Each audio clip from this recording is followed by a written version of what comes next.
Junior Radio. Whoa. 13 Hz on your stereo, yeah. Mutabaruka leads the way, so just you let the station fly, yeah. Say your teachings got to hold on me, yeah. Well, this is Kimani, I'm listening to, you know, Mutabaruka. IRFM, Cutting Edge. Whoa!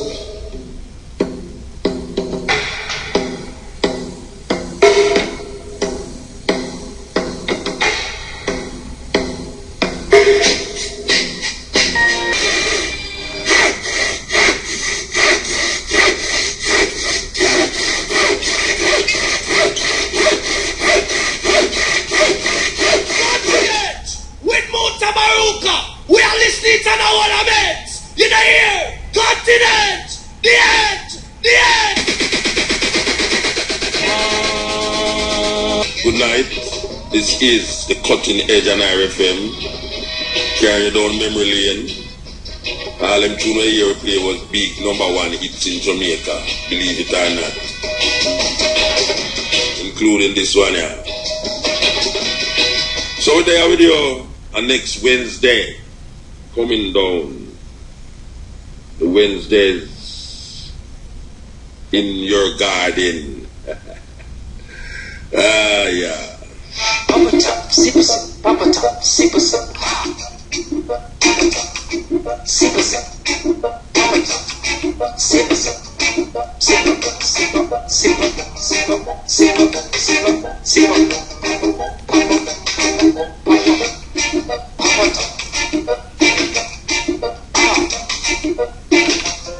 the monkeys makes a smile.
With Mutabaruka, we are listening to no one else.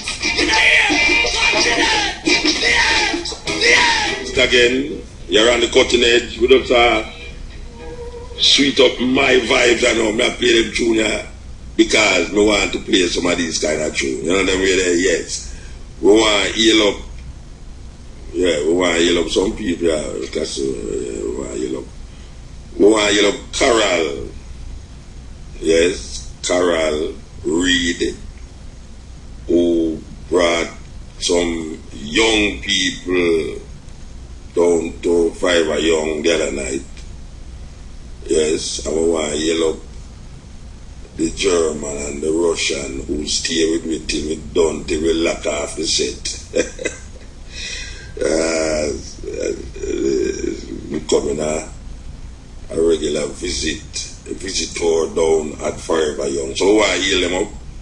Why yell up my 1 foot brethren who come from Negril.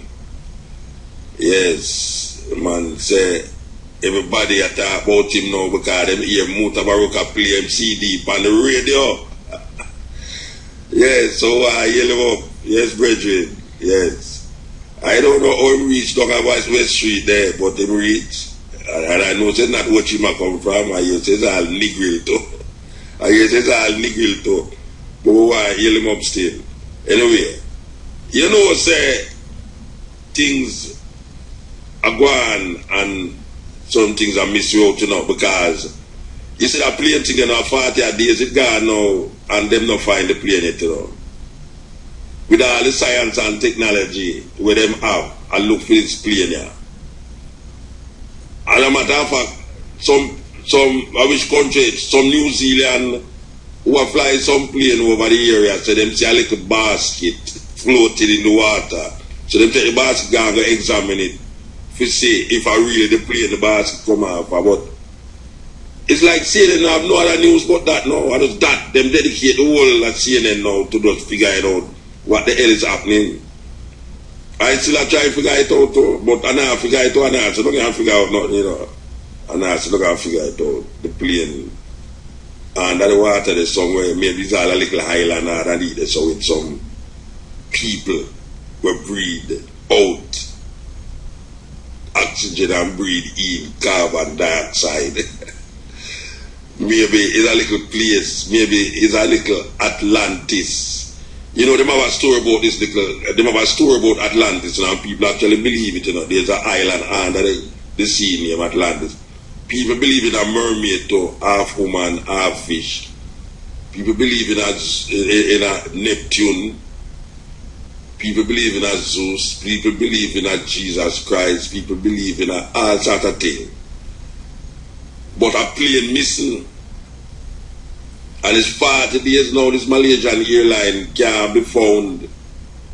And there's a lot of theories that is hovering around now. Conspiracy theories abound about the plane. Maybe some alien from outer space took the plane away. Maybe somebody, people living under the sea, that grabbed the plane from out of the sky and dry it underneath the sea there. The people them is quite okay under there. Or just maybe, the plane landed at Ian Fleming Airport and was made invisible. But we know these things, if it don't rectify, we will continue. As I'm going to talk about them good look people in the next 2 years. If I see that I'm going to talk about the next 2 years, I'm going to look at this plane now. Wow. Big thing. Anyway, this strong is this Friday, Saturday, Sunday is a Monday.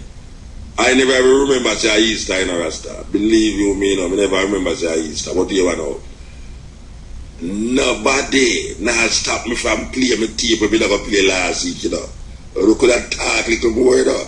And tonight we know we're going to cut off talking if it get away, you know, because we want to play this Henrik Clarke tape. Our office of the Jamaican people, they must give. We played this tape like years ago. We are talking about maybe 10, 15, I don't remember. Some years ago we played this tape here. We want to play it back. It's not Black History Month, but you know, our History Month is Black History Month continuously. We want to play the tape tonight. We want to talk to Maxine Store. Yeah, I don't know if you know, you might have known or not known that there will be a march. Ganja March. This march is from Mandela Park to Sir William Grant Park to Trenchtown. We want to talk to Maxine Store. She's part of the organizers of this march. And this also is the time when we look into, well, early next week is the time when Emperor Haile Selassie I came to Jamaica, 1966. And this also remembering the Coral Garden incident, Bad Friday, well, we talk about Holy Thursday, Bad Friday, Easter, Saturday, Easter Sunday, and Easter Monday. And you know that every year Rastafari, brethren and sisters come together to really don't make this thing come out of the memories or the memory of I and I, brethren and sisters. So Pittsburgh Nyabingi Center is where this anniversary will be held, Friday and Saturday. That is in St. James, Granville, St. James, Pittsburgh. You know, so we're going to be down there as we usually do at that time of the year. We are always there. So there's two things in the Rastafari community that we know taking place. One is this march for the ganja, supporting the ganja, and also the Coral Garden anniversary, the anniversary of the Coral Garden incident that took place in Coral Garden in 1963. That took place. And then we are going to also clear this state. Now I am very surprised to realize that it's only I alone that carry this news about the Queen. It make me sound like me in some wilderness. Why am I feeling like I am alone in the wilderness?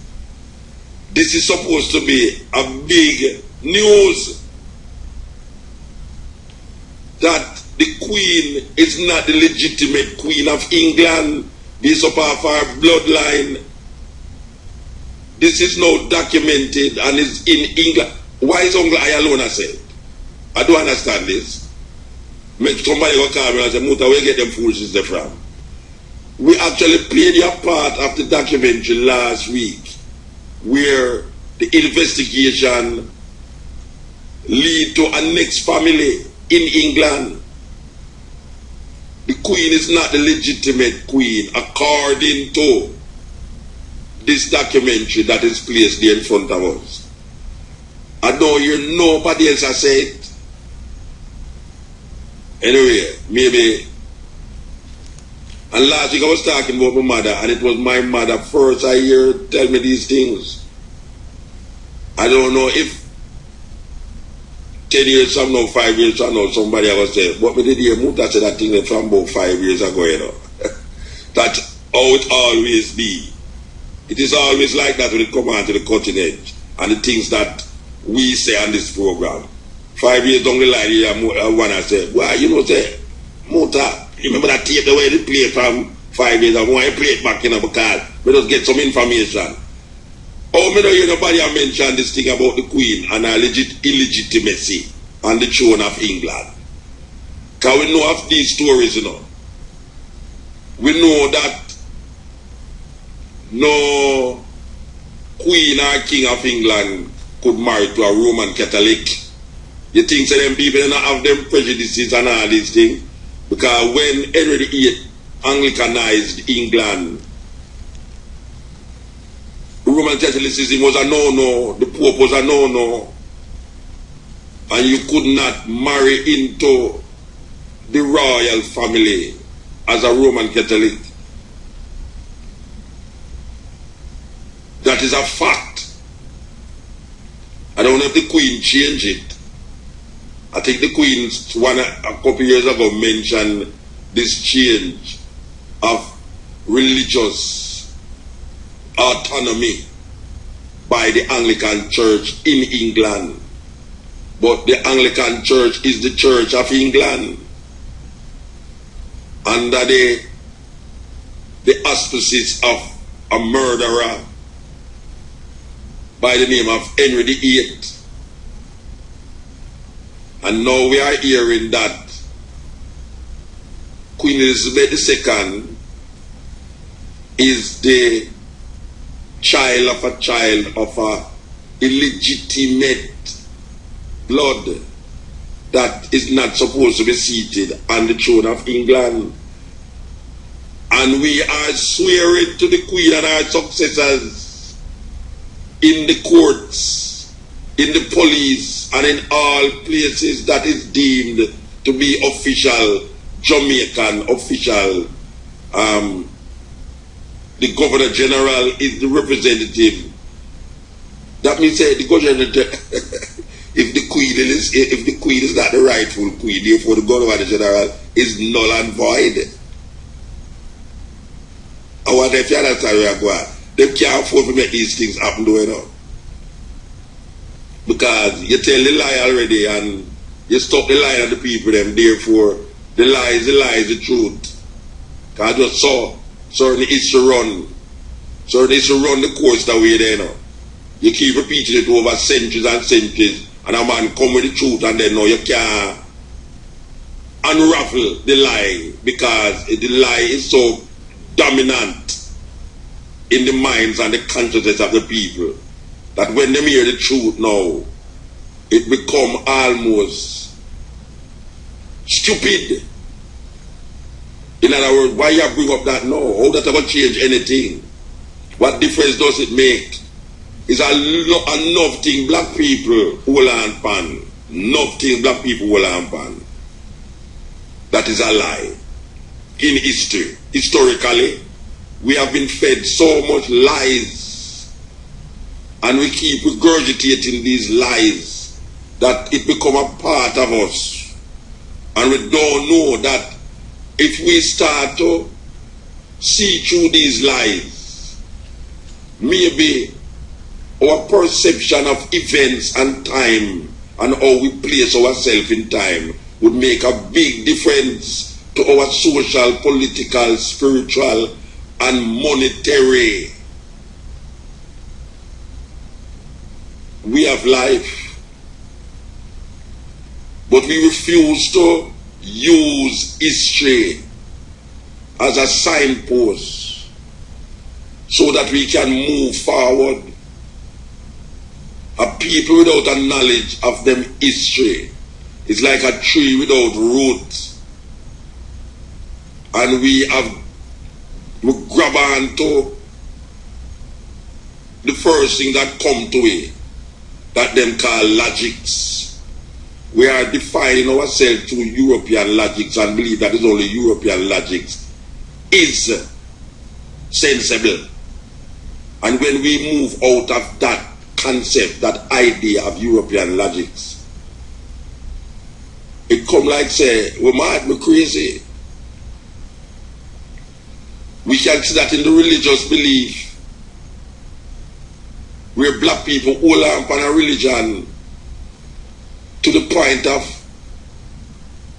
madness, but them don't see it as a madness, because that is how them grab with such a way that the madness that we are in don't seem like madness. It seems like this is the reality. So they put us in an illusion for centuries, because them in an illusion to what is not illusion to them. But when you get conscious, you realize they are in an illusion because they have repeated this craziness for centuries, that them themselves start believe the lie with them tell. So can you imagine if the liar start to believe the lie that he is telling? Can you imagine the people them who these liars control and colonize and put in slavery? How much the lie will be a very important and significant to the slaves, who when they believe that they come out of slavery because them don't see the chain on them foot and don't know say when them foreparents saw the chain, them use chisel and hammer and lick it off. No, you don't have no chain by your foot, you have it by your brain, and you get complacent in the slavery mentality. And because sometimes most of us go to schools of higher learning and we master the European logics scientifically and spiritually, we define ourselves in that logic.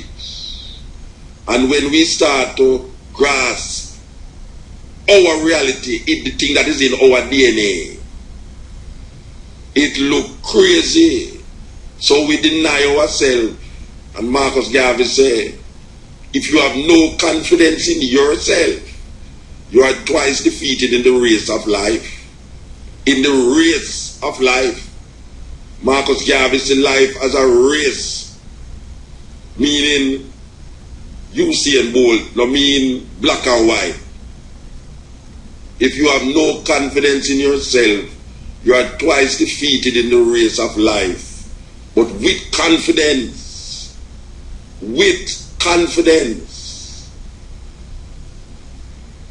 and confidence must be void of illusions that has been placed there by the same guy who enslaved your foreparents and your fifth and sixth parent also. So we use their ideas and concepts and see through their eyes, through their spectacle. So the worldview that we have is not one of our own making, but is one of the colonizers' making. And we are colonized to the point of irrational thinking. But we don't recognize it as irrational, because what is the normal thing to do in this colonization was abnormal to us in our world that we live in. Because it was not logical. Things that we now accept as logical was not logical in our space and in our time. Certain things just run crossway. Black people, we're in a serious mess. Very, very serious mess. We are confused. Very confused. We are confused people. And you can see that by your television every night. The confusion that black people in. When you look on your television, you see it. And you recognize how deep. You recognize how deep the confusion is in the minds of the people then. All you have to do is look at your news 7, 8 o'clock at night and you see how deep the confusion is. Some people now come out of it. You could have talked a little more from now till thine kingdom come. Some people now will see the relevance of understanding what took place in history so as to move them in a next direction. Because when we go to school and when we go to church, it is there to maintain white supremacy. The church and the school is there to maintain white supremacy. You are there to maintain a certain level, a certain status. Is that terrible thing? Is that terrible thing? IRFM wishes to advise that the views expressed. You are listening to Mutabaruka. Yo, Jimmy Riley, wagwan. Where's the Johnny here? Yeah, we have been hearing a lot of meetings going on about ganja. We hear of the ganja farmers in Westmoreland, and we have a group here that had a meeting at the conference center anticipating the legalization of ganja. You know, the government says that this year ganja will be decriminalized in Jamaica. We see that a lot of men get old for ganja since the other day. I don't know if them don't know, say the ganja is still not legal in Jamaica. I don't want to misinterpret the whole thing, you know. The ganja not legal still, so police look like them a clamp down, anticipating that people believe that, and now planting and feeling more free to deal with the ganja. But we have a ganja march that going to take place this weekend in the same time when they call it Easter. And on the phone line with us is Maxine Store, one of the organizers. It's one of the organizers, I must say. Tell me. Yes, ma'am. Yes, because I'm doing organizing work. So all right. Organizer sounds appropriate. All right. So, when is the march, by the way? The march starts at 10 a.m. on Sunday at Mandela Park, and then we go to St. William's Grand Park, cross Spanish Town Road to Trench Town, to the Culture Park there, what's known as the Vin Lawrence Park, what we call it, the Trench Town Culture Park for a rally. That kicks off at 2:20 and goes straight into the night. As you know, the 21st is the 40th anniversary of His Imperial Majesty visit. Yeah. So there's a Trench Town, Niagara Center, just up First Street. Yeah. Brother Ross Bama. So there'll be a fire lighting, going there. And then at 4:20 on that day, as you know, 4:20, for us it was an auspicious weekend with Coral Garden anniversary on the Friday and His Imperial Majesty visit on the Monday. And obviously delayed over the whole Easter situation. So Sunday now, we picked up on that date as an appropriate date to, bring up this march. And then we found out that it's a worldwide ganja legalized day.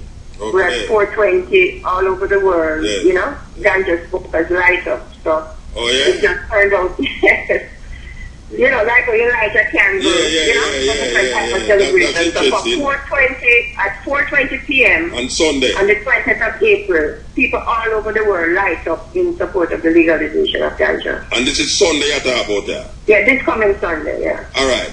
So now, tell me exactly the genesis of this march, why now, and what it's supposed to be doing. Well, actually the whole march idea came up out of the conversations that have been happening, as you were describing, about ganja in Jamaica and the legalization. And it actually came out of some early meetings with the Ganja Growers Association. Yes. When Hunter Bonnie Wheeler was approached by a couple of the persons from Canada. Yes. Because, Canadian market is a leading market now, also driving the conversation in Jamaica. Yeah, because they want to import some from Jamaica and they might do it from Jamaica, etc. And also, I'm hearing also that Uruguay is also looking to, to do that. So from, a lot of things that happen in Jamaica happen because of external forces, Mm-hmm. So this external export market now is driving. A lot of things that happen in Jamaica happen because of external forces, Mm-hmm. So this external export market now is driving the conversation that is happening overall, but specifically for Jamaica because of the opportunity, to develop its industry. Not just the exporting of the ganja out into these markets, but also the importation of the medical tourism market. Okay. Because these, I was just in the grill last weekend where about 20 or 30 medical marijuana activists from Canada were actually at a retreat down there. And this was their second year. Mm-hmm. So you can see how important that marketplace will be for, Jamaica as well. Yeah. All right. I remember years ago, Bonneville led a ganja march. I think it was from downtown to Mandela Park. I don't know if you remember that march. Yes, I wasn't involved at that time, but being the Iron Lion, who was part of that, was telling me the history. Yeah. Okay. All right. When you meet in the Mandela Park, will there be a rally to or just the meeting? Well, the rally, it was just their meetup. Okay. The march will have a massive trailer truck. Yes. Leading it off. But the actual rally will be held at in Trenchtown. In Trenchtown. Yes. And so we have most of the speakers are already the people that are agitating around the human rights and legal rights. Yeah. The sacramental rights and how it's placed within that and the ganja industry development. All right. And how it, and a specific focus on inner city youth, you know, because they have also borne a large brunt of the criminalization. And so, you know, we're very focused on their economic benefits, you know, how they're going to play into that as well. Just last week, we hear of some farm workers who couldn't go on the farm work because when them go get them police record, them did have a ganja, they must criminalize because of the same ganja thing. Them couldn't get to go on the farm work. Right. Well, I mean, two things on that, Muta. I know that, you know, because we met with the Minister of Justice, so we kind of have an inclination. They're supposed to be putting something to Parliament any day now, right? So I know that the decriminalization steps, you know, they're making some steps, and part of it will be the expunging of records for people who have a certain type of charge, not the major exporters. But just just as ordinary citizens, you know, smokers and stuff like that. All right, tell me the route that the march going to take from Mandela Park. Well, from Mandela Park, we go straight down, I guess that's halfway through road to Crossroads. You go straight down Crossroads, just past Slipen Road, and then you make that little left and go down King Street. Is that King Street where Liberty Hall is on? Yes. Then we'll go around the St. William's Grand Park and head on to Spanish Town Road. So you're not going to stop at Grand William Park? It's just as like... It's just a straight, It's just, you know, getting the community members, you know, downtown people, etc., involved, for them to be educated on the opportunities that goes beyond the smoking, you know what I mean? Yeah, definitely. Into the industry of it, because there's some exciting developments in terms of how this can transform inner city, you know? Of course. Communities, and give the youth them, you know, a point of view in terms of industry. So it's going to leave the Grand Park and go on West Queen Street to Spanish Town Road. Right, and then go through the, you know, that little market area, right, through Tivoli there, at the top of Tivoli, and go straight past the and it's a good time to be doing that because there's so much tension and negative, you know? So I know the word on the street is that the youth, them really looking forward to, you know, this march to, you know, change the temperature down and there. who going to be the speakers them in Trenchtown now when it reach there? Who some of the speakers? Well, on the law part, we have Louis Moiston, because he has the most, you know, upfront historical perspective of the law from 1913 and how it was, you know, a very racist law, obviously coming from America and all of that. And then Charles Neeson from Harvard Law, he had made a presentation that really framed the situation for Jamaica as an international leader of the global legalization campaign and the benefits to Jamaica. So we have a video of his speech, and then we have Bert Samuels and Barry Franson speak, you know, discussing what he said. Then that goes into the 420 light up break, and then we'll come back into the sacramental rites, which will be a lot of testimony from communities, you know, leaders like Denroy Morgan and, you know, the various elders that have gone through, and some Howites, etc. on that. And then we'll go into the industrial part, where we have people like Paul Burke, Paul Chang, and, you know, some different youths that are into some ventures now with regards to the ganja industry speaking. So we have some edutainment or just a time for reason and networking, you know, to build on all that. So I want to ask you the big question here now, you see? The light up part. Yes. How the organizers going to work that out with the law? Well, I mean, there's a overstanding, you know what I mean? Because I think there's an overstanding generally. You know, as Rastafari ones, we know that there's a respect between the police and the community in terms of our sacramental rights, you know? So we are operating with that kind of headspace. And we're in Trenchtown, so it's not like Mandela Park or, you know what I mean? We're kind of in a community that is... So have conversation with the police them yet, or is just something where... Yeah, man, we're talking to them. To them. And like I said, this is a global moment. It's not just, it's something that is done all over the world. Yeah, but global movement means... if them catch you in a certain state in America, global movement, you're gone to jail, said we here. Yeah, well, not at that moment, right? I mean, from my observation of the history of the Light Up campaign, yes. I have not seen anyone anywhere in the world. So they had it before? No. Yeah, they've had it for years now. This is the first time Jamaica. Oh, why take part? Will be linked with it, yes, But like I said, looking all over the world, there's a respect between the authorities. Yes, and because it is recognized as an advocacy day. Okay, all right. So this Sunday coming up. The march start at Mandela Park. Go down at 10 a.m. At 10 a.m. Go to Arbitrary Road. Go straight down to Sliping Road. And go down to King Street, where it's going to make a detour from Grand William Park, West Queen Street, Spanish Town Road, past Denham Town Police Station, past Maypen, and go up on Cali Smith Drive, right?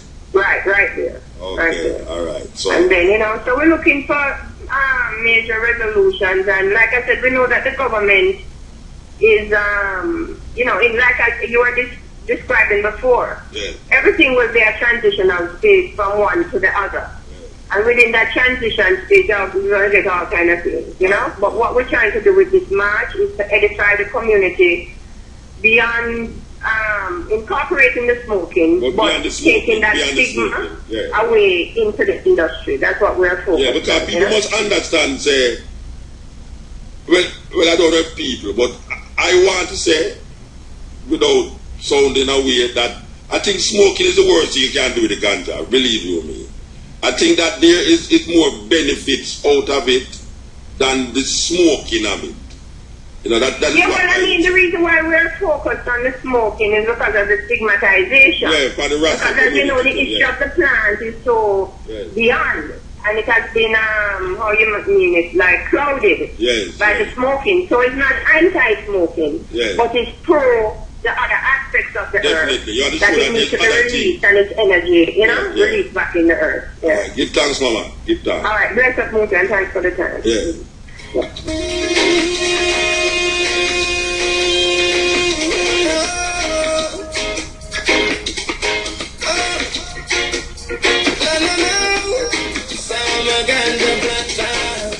Yes, yeah. Yeah, man, yeah, Muta.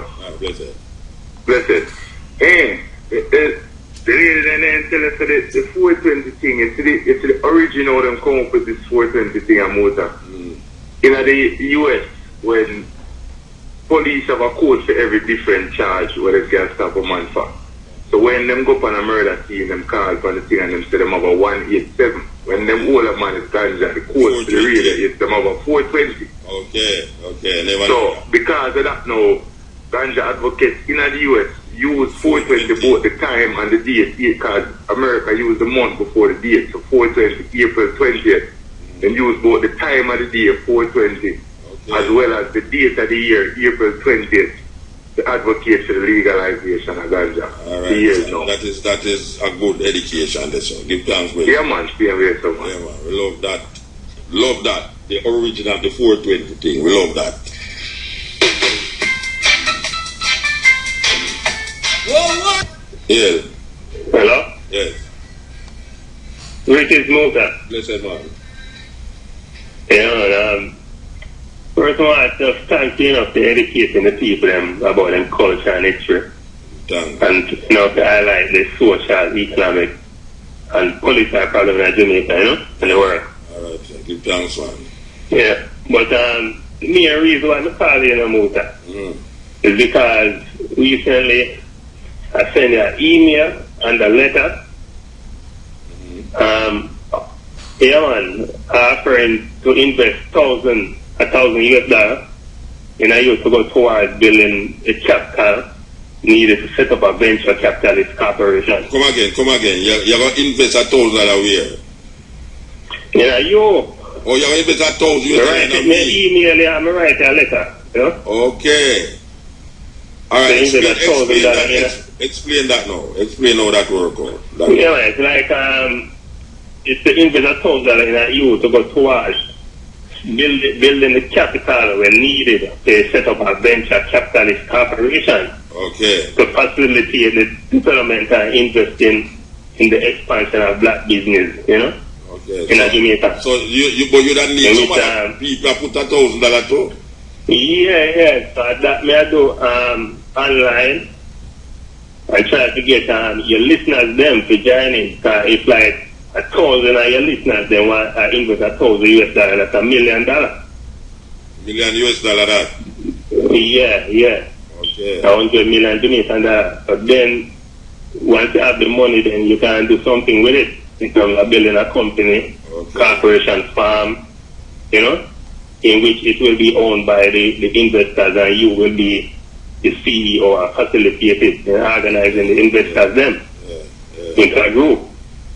It sounds good, the idea sounds good, but $1,000 is 100,000 Jamaican, you know.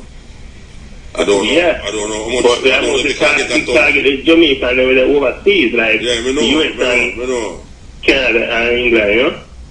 Well, continue the journey and see, because now that you put it on the radio now, maybe, I don't know, maybe 1,000 people out there listen to it and just say, yes, tomorrow man, them ready.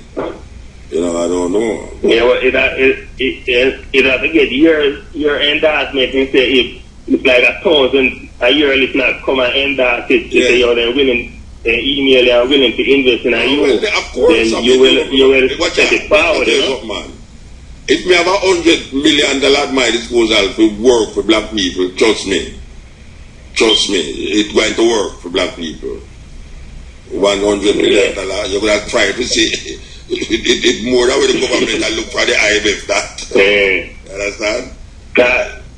Mostly on YouTube, they have 2 channels that broadcast the program, and they have over 5,000 subscribers. You see, right? You know, so mostly on that channel on YouTube, I put it forward, you know, to 5,000 subscribers on the channel? Yeah, man, there are 2 channels, man. One have 2,000, one have 5,000 subscribers. Which one of the program them subscribe to? The whole of your program them on YouTube, man. Just type in your name and you No, me know, say somebody program them on YouTube, but that's interesting that you tell me these things. Yes, so then me that target in terms of getting them together. How far you reach with it? Me don't know that. I tell them to email you, but we don't know if you check your email. I don't get your email. I don't receive the email, you know. Where the name, you know? Where the email name, you know? Me? Yeah. You know, Clive Watson. Maybe I have to go back and look at my email because I don't remember that name there. The irfm.net email, man. No, my email. Watch a man. That's not my email, Rasta. That's why I not see it. Yeah. And let me get off my website so I got the email me and you. You have to call the operator and make sure you give my email. So let me get the email because I put you on online. So online, I'm going to put it on to people. Oh, you're going to put me email online? To the people, they have to say that. So you put it online now.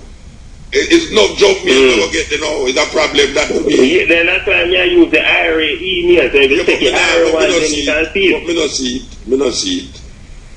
You're on the IRA, Mutabaruka.net email. Me have to go look there. Me have to go look.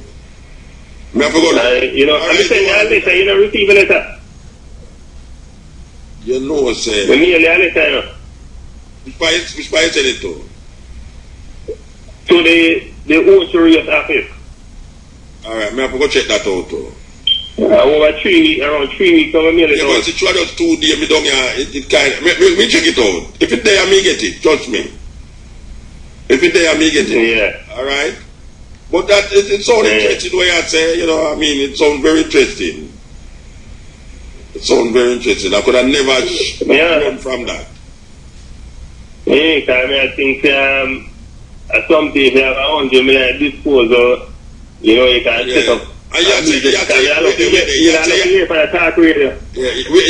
you have 5,000 subscribers on the YouTube channel and listen to Stepping Razor, Cutting Edge. Yeah, man. 5,000 subscribers to a channel with a broadcast Stepping Razor. $1,000 man. $1,000 man, because that's supposed to be illegal too. So it's supposed to pay $1,000 for that.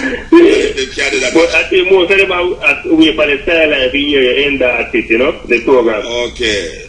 Yeah, man. Yeah, man. So, like, if you I think a couple people tell me to their email, you know, but you don't check the email. No, that me not check my email. And that me check my email, but me not check the IRFM email. Yeah, the IRFM email. Check my email. Alright, I'm going to look on it though. I'm going to look on it. Yeah? And just keep in contact with me. Keep in contact with me. Yeah? Alright, let me get the email for the operator. Yeah, alright. Give thanks. Alright, cool. Alright. Yeah, brethren, that sounds serious. That sounds very, very serious. Very serious. I could have never run from that suggestion. Believe you me. The holidays upon us and the program sound like a bright day. So you can just imagine if Cottage have so much of these things, you can just imagine tomorrow. Sir. You know, well, that's how it go. That's how it go. Money I have to make, what you mean? And if I saw the money I have to make, it I have to make. And through this program, all right, we could know say that. But we could say this now. We're going to play this tape where we're supposed to play. You understand? And we want you to listen. Get Peter matching stick, hold up your eyelid, get some coffee, or start walk up and down in your house. Listen, John Henrik Clarke, we don't have no friend. You have no friend. I was supposed to be here early. They gave me another assignment. They didn't pick me up to go to the assignment. I followed their instructions and waited at the hotel. I would love to be here when I can be more fully in depth on this subject, because there's a whole lot of illusions about Africa's relationship with other people in the world. There's a whole lot of illusion about our relationship to the religions in the world. And these belief systems that had its origin in Africa, all of them, and there is no exception, turned on African people. I said there is no exception. And there's one thing you have to get through your mind and keep it. Nothing that ever came from the European mind was meant to do anything but facilitate European domination of the world. And I said there's no exception.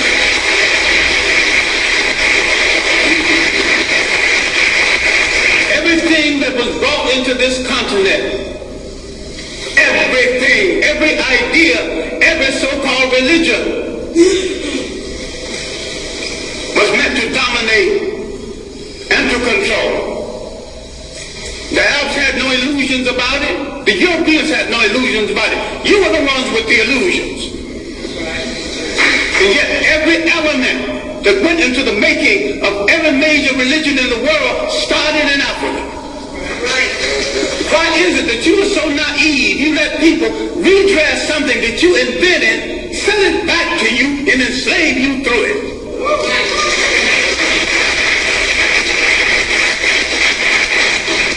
I'm saying that all organized present religions are male chauvinist murder cults. And I say there is no exception. Well, I wanted to be here early. I wanted to deal with our relationship with the people of the world and the fact that we created peaceful nations that had no word for jail because no one had ever gone to one. No word for old people's home because no one ever threw them away, grandma and grandpa. No word for orphanages. We did all of this, and over half of human civilization was over before we knew that a European was in the world. Before he wore a shoe or lived in a house that had a window. Now Africa has always and still is the prize for the whole world. We as a people people have always been the world's richest people, culturally rich, mineral rich. We have always been the prize because we have always had and still have something that other people won't, think they can't do without, and don't care to pay for. Because we have always been the prize, we have been under siege for over 3,000 years. Nothing that ever brought into Africa from the outside was meant to do the Africans any good. That means all other religions. Islam was the handmaiden of Arab imperialism. Christianity was the handmaiden of European imperialism. The Hebrew faith was the handmaiden of a concept called the chosen people. Now, if God is kind and God is merciful and God has no stepchildren, he won't choose one over the other. And to say he chose some people, you're making him a bigot. And to say that he endorsed enslavement of one people over the other, you're making him an accessory to murder. The Arabs used Islam to rationalize their slavery and their imperialism. The Europeans used Christianity to rationalize their slavery and imperialism. Who are you kidding about friends in the world? Damn it, if you want a friend, look in the mirror.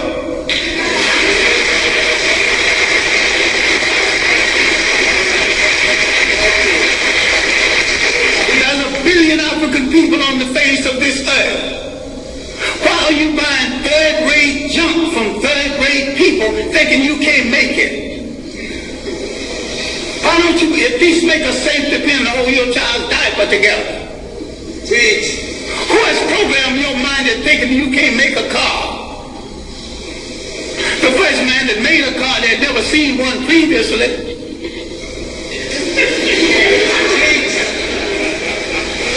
The Japanese bought cars, bought locomotives, broke them down and studied them, and had a Japanese technician produce each piece, put it together, and had a much better train than the one they copied from. All knowledge in the world belongs to everybody in the world. Yes. Who has programmed our mind in assuming that we cannot run a nation and run it well? The main thing imperialism did, slavery and imperialism, that they removed African people from the respectful commentary of history. And they tell them something they are still telling them. If all of the organized religions are guilty of this, I favor none of it because Africa didn't need any of it. I'm saying that African belief systems, properly understood, is 10 times better than Judaism, Christianity, and Islam. And better for the Africans. Now you might have some romance with one of these religions. I have no romance with any of them. I have a romance with reality and truth. And it just can fall where they may after I tell it. As for friends, you have had no friends. When they discovered you, they began to prey on you. Now let's look at our relationship with Western Asia, mistakenly called the Middle East.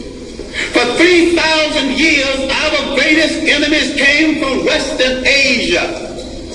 They were trying to avenge the fact that they were once African colonies.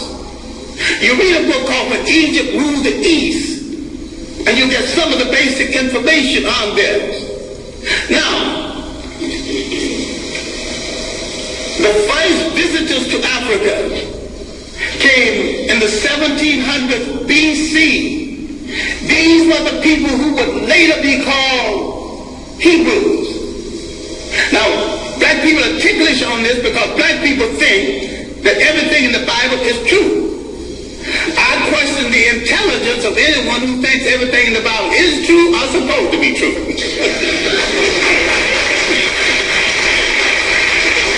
It's allegory, stories told to illustrate a point at a time when there were very few people reading books. And most of what you went into the making of the Bible was copied from Egyptian texts. Now, if you want to get so dewy-eyed over the Bible, which is a carbon copy of a carbon copy, why don't you go back and read the original Egyptian text?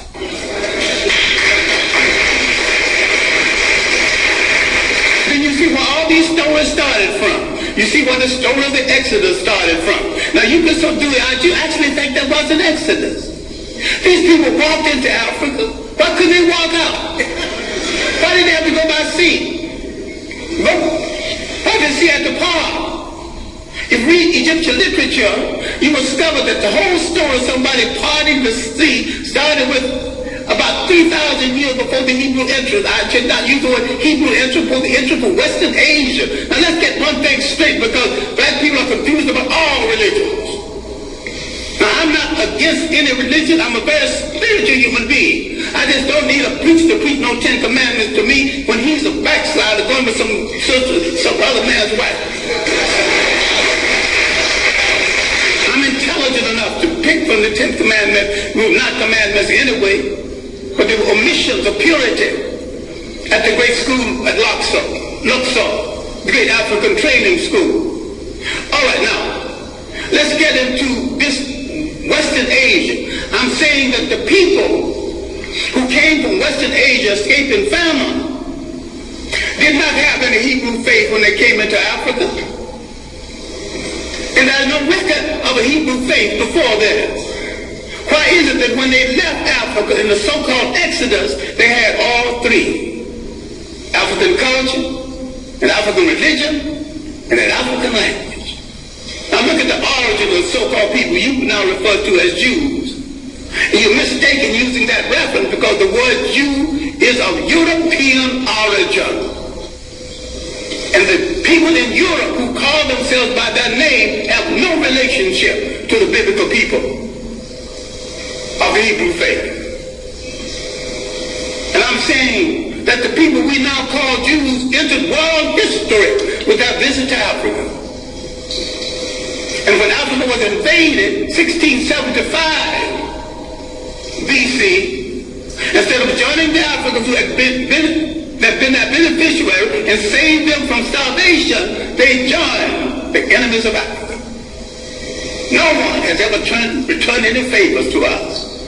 As a people, we have always been hospitable to strangers, mostly the wrong strangers. And what we have to understand now, in the period of superior brainwashing, is there is no European answer for African problems. Either Africans find a solution to African problems, or there is no solution, and if you don't find a solution soon, you go back into slavery.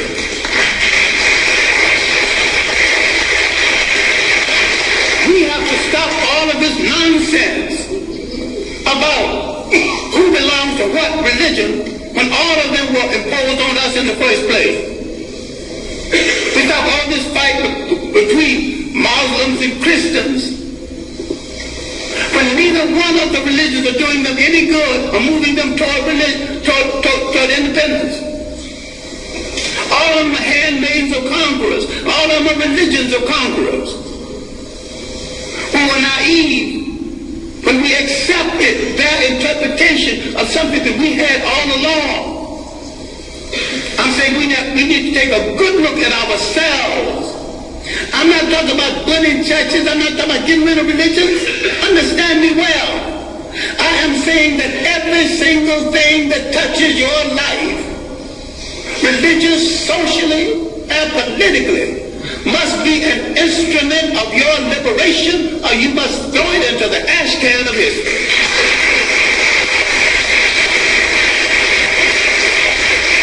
Develop a liberation Islam. Yes. And if you develop a liberation Islam, you have to turn on the supreme slave traders who were in the slave trade 1,000 years before the Europeans, the Arabs. Yes. And most brothers who think they're Muslims are merely Arabists. Forerunners, vanguards of Arab propaganda. The Arabs are not above joining the Jews against black people. In America, they're already doing it in Detroit. In America, they're already doing it in real estate. You got some dewy-eyed face, but you got a friend. I still ask you to look at that mirror. And if nothing's staring back at you that's friendly, then you've got no friend. So this is where you start friendly. All right. I'm saying something which you need to reconsider. I'm saying that everything that came into Africa, every people that came into Africa, did not come to do Africa any good. Everyone and every religion and every people who came into Africa declared war on African cultures. They began the bastardization of African people, created confused mulatto who didn't know whether he to be loyal to his mother's people or his father's people. That confusion is still here. The fascination for the color of the conqueror and the fascination to go to bed with the conqueror. Now that's raw and mean, but it's true. Now, some time ago, a North African leader, Gaddafi, was sending some Libyans to study in Europe. And he told them what any good nationalist would tell students going to study: I'm not sending you to Europe to find a wife. I'm sending you to Europe to gain the technology to come back and make Libya a strong nation, a strong Islamic nation, and a strong Arab nation. And you cannot achieve any of this between the legs of a European woman.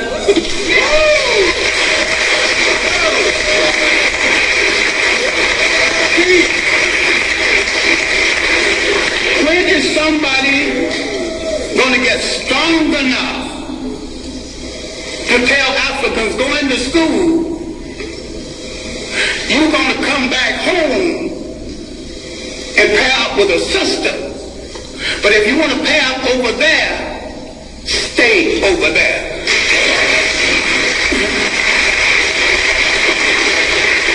Now, the one thing we have to look at, and I'm sorry, I'm going to have to conclude on this because I left out a body of information. At the university, I teach an entire course, semester course, on Africa's relationship to other people.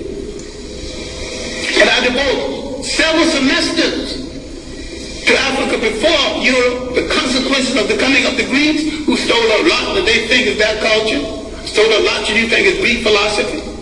We've been the victims of propaganda. And yet, if you read the Journal of African Civilization, other works, we have lived in Europe, we've lived in Asia, we've lived in the Americas. The African people have already proved that they can get along with different people, amalgamate their culture with different people without one hint of a war between us. People who come into Africa immediately declare war on African culture, standards of beauty, standards of conduct, and change the African concept of theirs so they can move through him. This was true of the Greeks, who began the bastardization, again, the European bastardization of Africa. The Western Asians had began it 3,000 years before that. The Romans, bunch of well-dressed thugs who could write well but couldn't think, who borrowed practically everything. They laughed at the Africans' concept of Christianity. The African was practicing and not giving it a name. This is why you don't know nothing about the African origins of Christianity. This is why a whole lot of people will not read Ben Yarkinen's The African Origins of the Major Western Religions, Africa, Mother of Western Civilization, a Black Man of the Nile. REFM, thought-provoking, always smoking, lyrics like a bazooka. You are listening to Mutabaruka. Yes, this is the Cutting Edge on RFM. We want to continue the journey that we start with Henrik Clarke. Very hot, I tell you. Very hot. But we want to me hungry, yes, marketplace, who is providing us with food in the night, you know, is the only raw food place in Jamaica. You understand what I say? It's the only raw food place in Jamaica. While others may have raw food, but them have something else. This place is the only raw food place that I know of in Jamaica. So you look handsome Ras. Anytime we go down there, handsome Ras. If you don't, then walk out. You understand? Handsome Ras, man. Okay, so we'll continue the journey. Borrowed practically everything. They laughed at the Africans' concept of Christianity. The African was practicing and not giving it a name. This is why you don't know nothing about the African origins of Christianity. This is why a whole lot of people will not read Ben Yarkinen's The African Origins of the Major Western Religions. Africa, mother of Western civilization, a black man of the Nile. Because he's telling it like it is, but you also will not read white radicals who identified Africa as the origin of the great religions of the world, especially Alvin Boyd Kuhn in his work, Who is This King of Glory? It shot off the 3rd century. We have dealt with John Jackson, another radical black historian, like man, God, and civilization. We let some of our great scholars die in hunger, die wanting for friendship. Now, having devoted my greater portion of my life to scholarship and teaching and digging up information on African people and trying to make African people face reality, I have often said, a point that I wish you to consider, I didn't have to do it. I chose to do it. And if I had to do it over again, I would do it better.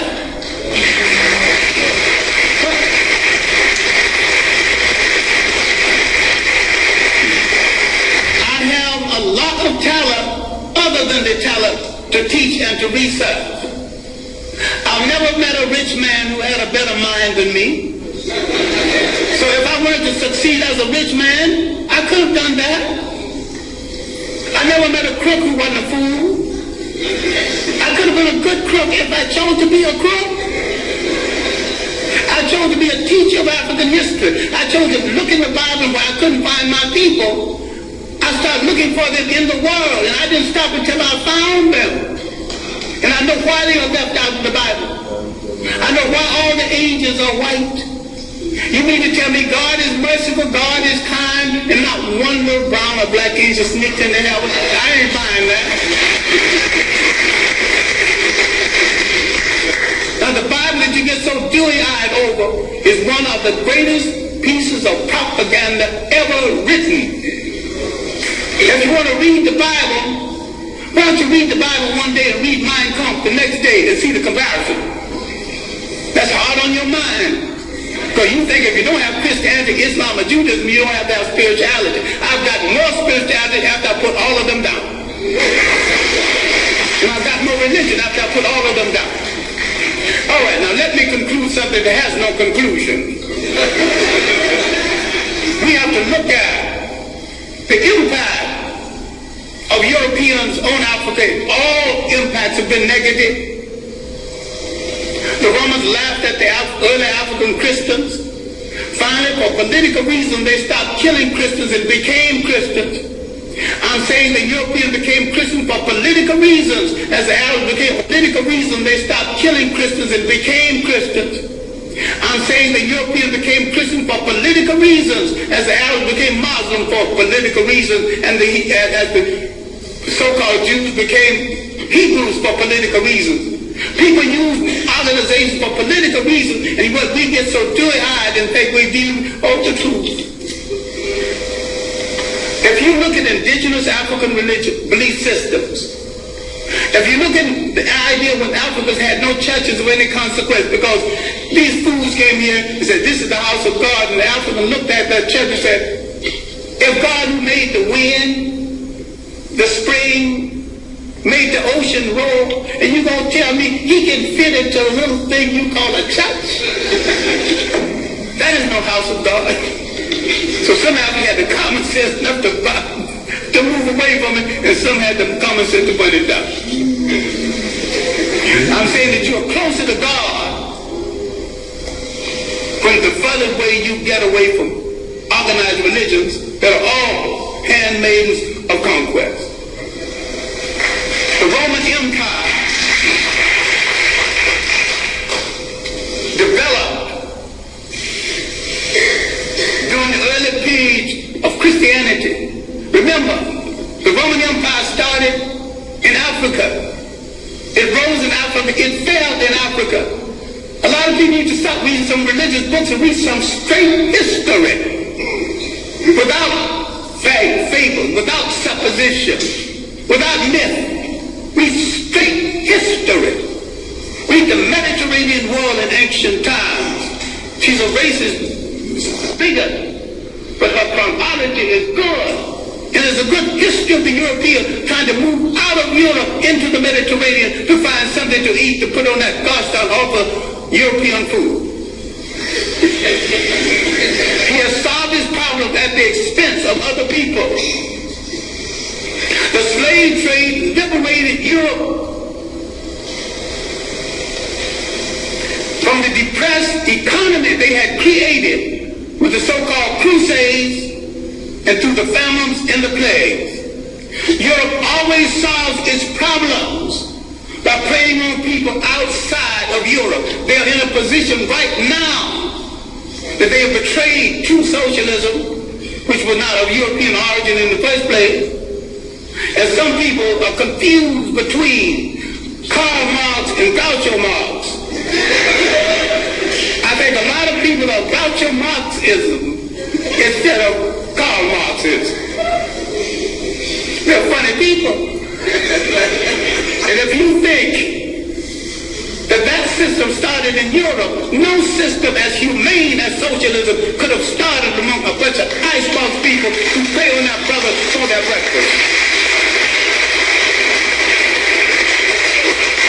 Read Kwame Coulson's work, The History of the Modern World, especially the early chapters.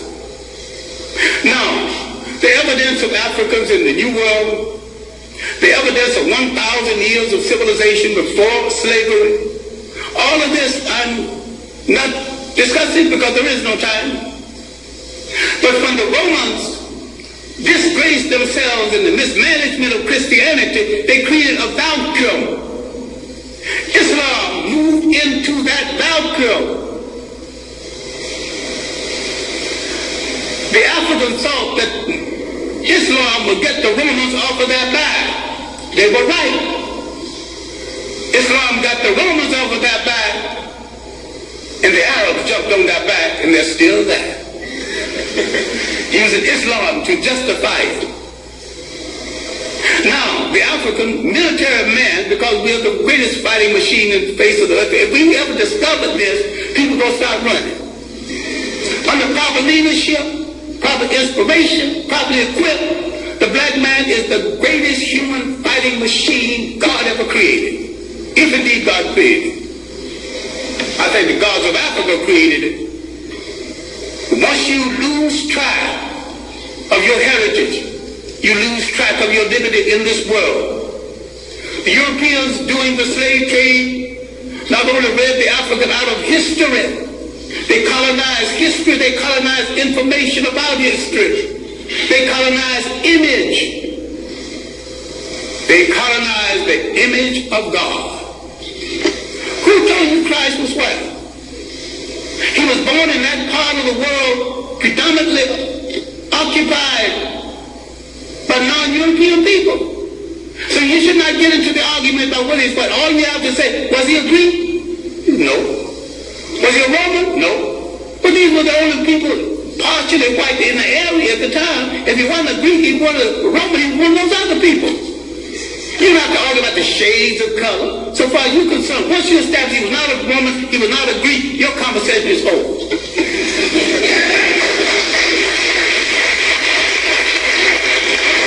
If somebody else want to argue about his shade, well, that's their problem. And if you got a problem with color, then you got a problem with your mother and your father. have insulted your mother and your father if you don't like what they gave you. I wear mine like a badge of honor. I dig it. I wear it well. All right. Love it.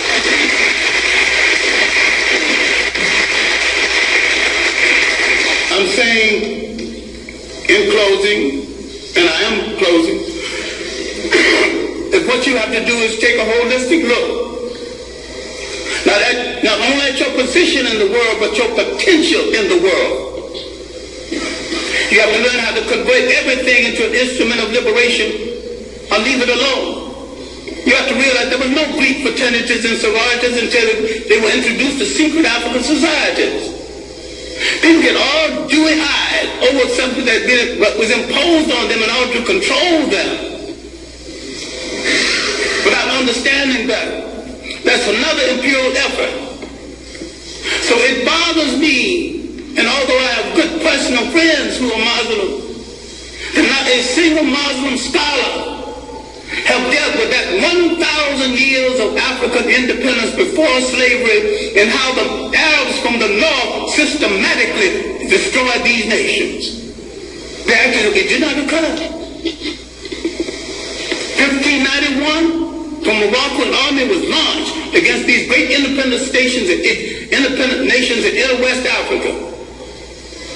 These were great states. And because of poor communication between African and African, there was enough armies in these states to march down to the coast and to drive every slave trader into the sea. But the communication between African and Africa was so poor. Even today, the East Africa is not too clear about what's happening in West Africa. And nobody knows what's happening in North Africa because the conspiracy to hold on to Africa is happening in South Africa and in North Africa. So the whites in South Africa willing to play a part, and the pseudo-whites in North Africa willing to play a part.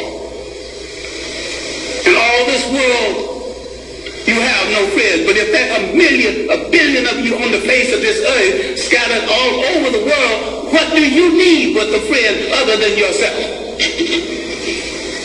Why can't you turn inward on yourself and say, I will wear no clothes I don't produce. Start with your underwear. I wear no shoes that's not made by a brother. You're creating a shoe factory, employment at once.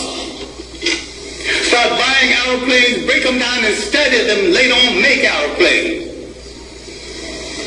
What this whole thing is about is the restoration of confidence. It has been the role of these handmaidens of colonialism to destroy your confidence in yourself. You don't believe that you can look like a god. You don't believe a black father in your home is to some extent a god. That doesn't make the black woman less than a goddess. Because we produced the first human society that recognized and respected the female god. We produced the first human society that said you can't be a king unless you got a queen. You can't be a god unless you got a goddess. So you can see all of these social ills that people are defending now, none of it started in our countries. I defy anyone alive, and those who want to come alive, come back and prove me, I invite them too, to show me one single case of sexual deviance or maladjustment any place on the African continent before the coming of foreigners.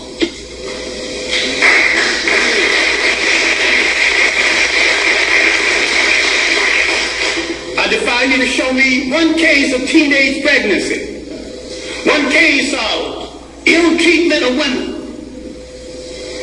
We got confused with someone else's ideas, someone else's concept and definition of us. What we have to understand is that faith has not spared us for an idle reason. A whole lot of people who've been hit less than us are extinct. What is there in us that made us strong enough to take this heavy blow? 500 years of slavery, one way or the other. Slavery, neo-colonialism. What made us strong enough to survive? What is faith saved us to do? And inasmuch as we gave the world its first humanity, faith has saved us to give the world its last humanity.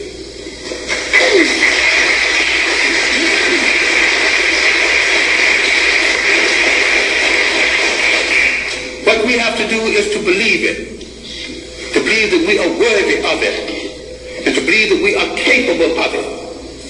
What black studies should be about, what black religion should be about, is the restoration of the confidence. And the restoration of the confidence. Yes. Gone past the time, past 7 minutes past 12. You can't be a god unless you got a goddess. So you can see all of these social ills that people are defending now, none of it started in our countries. I defy anyone alive, and those who want to come alive, come back and prove me, I invite them too, to show me one single case of sexual deviance or maladjustment any place on the African continent for the coming of foreigners.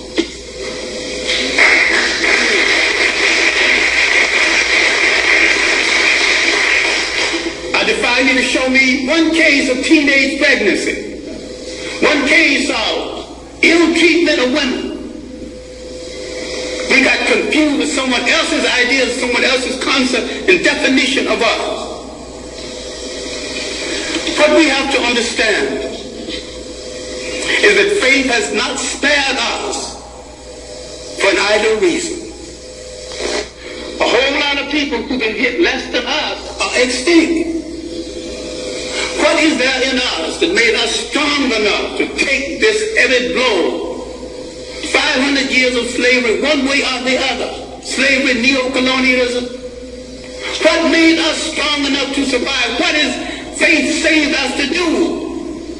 And inasmuch as we gave the world its first humanity, faith has saved us to give the world its last humanity.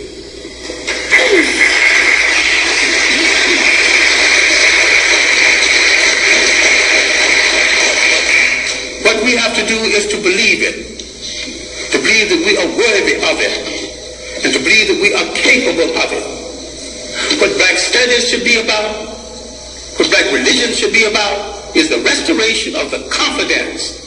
And the restoration of the confidence is we must rule the state again. There is not an imitation nation, an independent nation in Africa or the Caribbean Islands. They're all imitation European states. And what we have to understand is that the nation state is stagnant. The African did not live in a nation state, they lived in a territorial state. The African learned something very basic. Cultures have to be fertilized by cultures. People have to be fertilized by the interaction between cultures and cultures. This insecure European tightened his borders. You know, you got a passport to come here? The word passport is not in any African language. The things he invented to restrict himself, he imposed on other people. Once we gain confidence in ourselves, and once we look at that person staring back at us from that mirror and like what we see, and don't move from that mirror until you like what you see.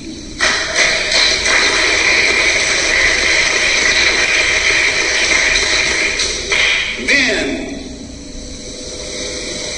in coordination with other African people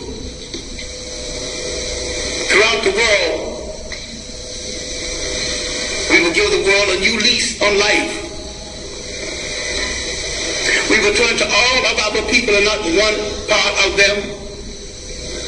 Because we came from a matrilineal society that respected women to the point the lineage came down to the female side. We must answer the call of the great African-American poet, Margaret Walker, who said, let the dirges end. Let a new peace begin.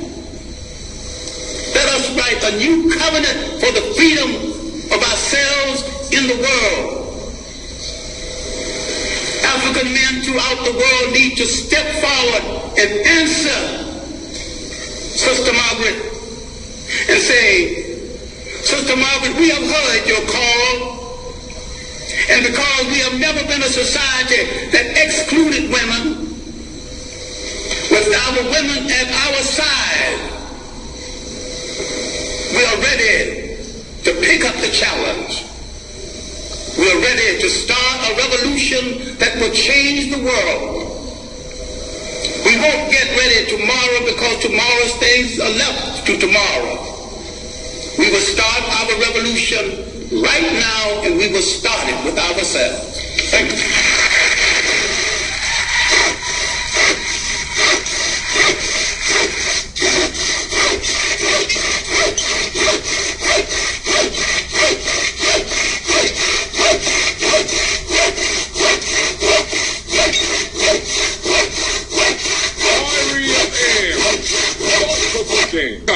You are listening to Mutabaruka.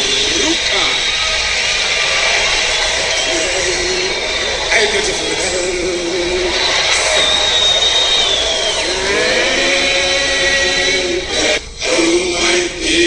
tell you, all I'm saying is hello my baby. That's all I'm saying in the saga. It sounds so sweet. Lady Smith Black Mambas out of South Africa. What can I say about that lecture given by Henrik Clarke? I mean, I know say people who did want to sleep, wake up. Yes? Wake up. I know say people who did want to sleep, I say, well, I can't just listen to part of this thing and go to my bed. I know say them couldn't sleep. Believe you me. The man has said things, serious things too, but we need to rip it in our ears and in our consciousness. Because as I did talk before I play this tape, this idea of illusion and not knowing is an illusion is a serious thing. You see, if we didn't know it was an illusion, then we could have used it and know it's an illusion, but we are using illusion like it's our reality. And we fashion and shape the illusion in our consciousness to the point where all when we don't see the colonizer, we behave more like the colonizer than the colonizer himself, and we can see that in the political system. We can see that in the people who feel like say them have it more than some other people. History is a landmark. No one wants to stuck in history, or not everybody get stuck in history. But history teaches us many things about what is happening today. And what is happening today is because of history. We have a favorite saying that we always say, I am my ancestor. If it wasn't for my ancestor, I wouldn't exist. And if it wasn't for I, my ancestor would not exist. So it's a reciprocation of the consciousness that is I. And we elevate that consciousness in the realms of historical references. Because nobody in history that we refer to is here now to tell us. But because we have taken over, or taken on that mantle of our ancestors, we can now relate that history to our children and our children's children, and even to ourselves.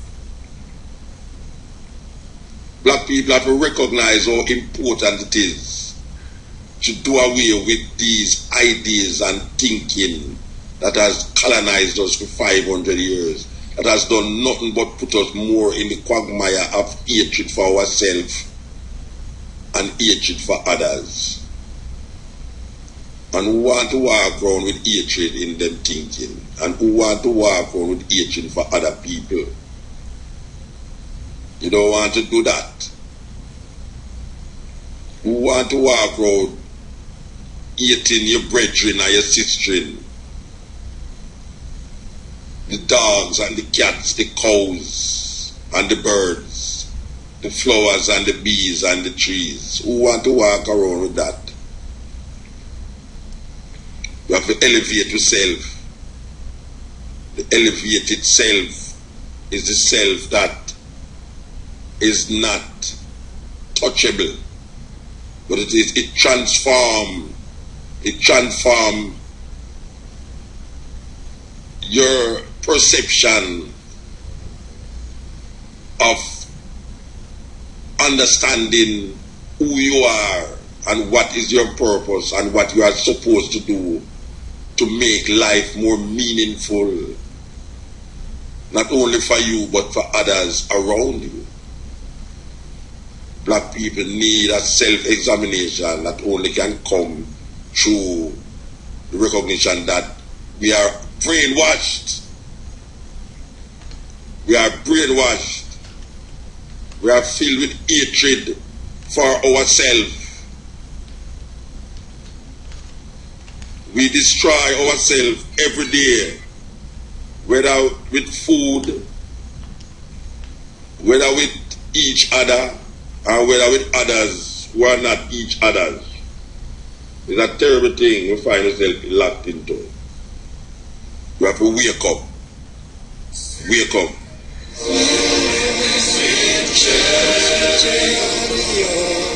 Sweet chariot coming forth to carry me home.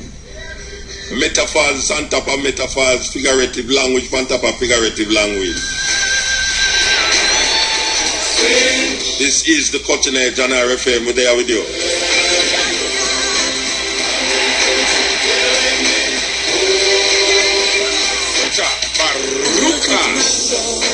I'm afraid if we go back to the roots of our Africanness, because most of us is stuck in this Solomon and David story,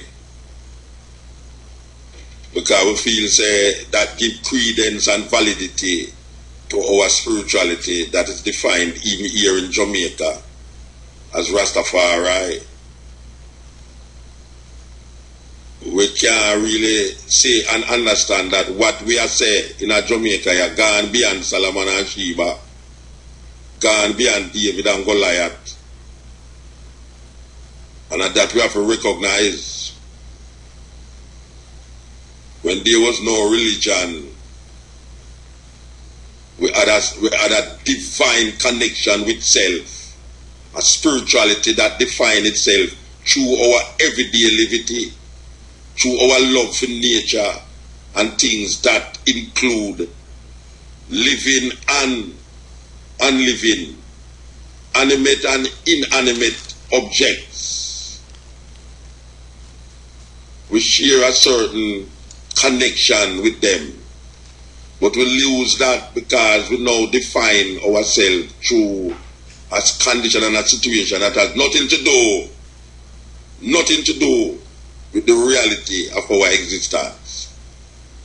And most of the things that we believe is placed there by the invaders, as you hear Henrik Clarke talk about the conquerors, the colonizers.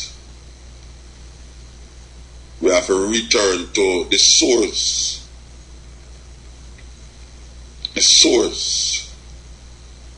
When the source was the idea of nature and respect for nature. And most people who hold on upon religion don't have no respect for nature. You hear them talk about God. And the God where I hear them talk about don't have no respect for nature neither.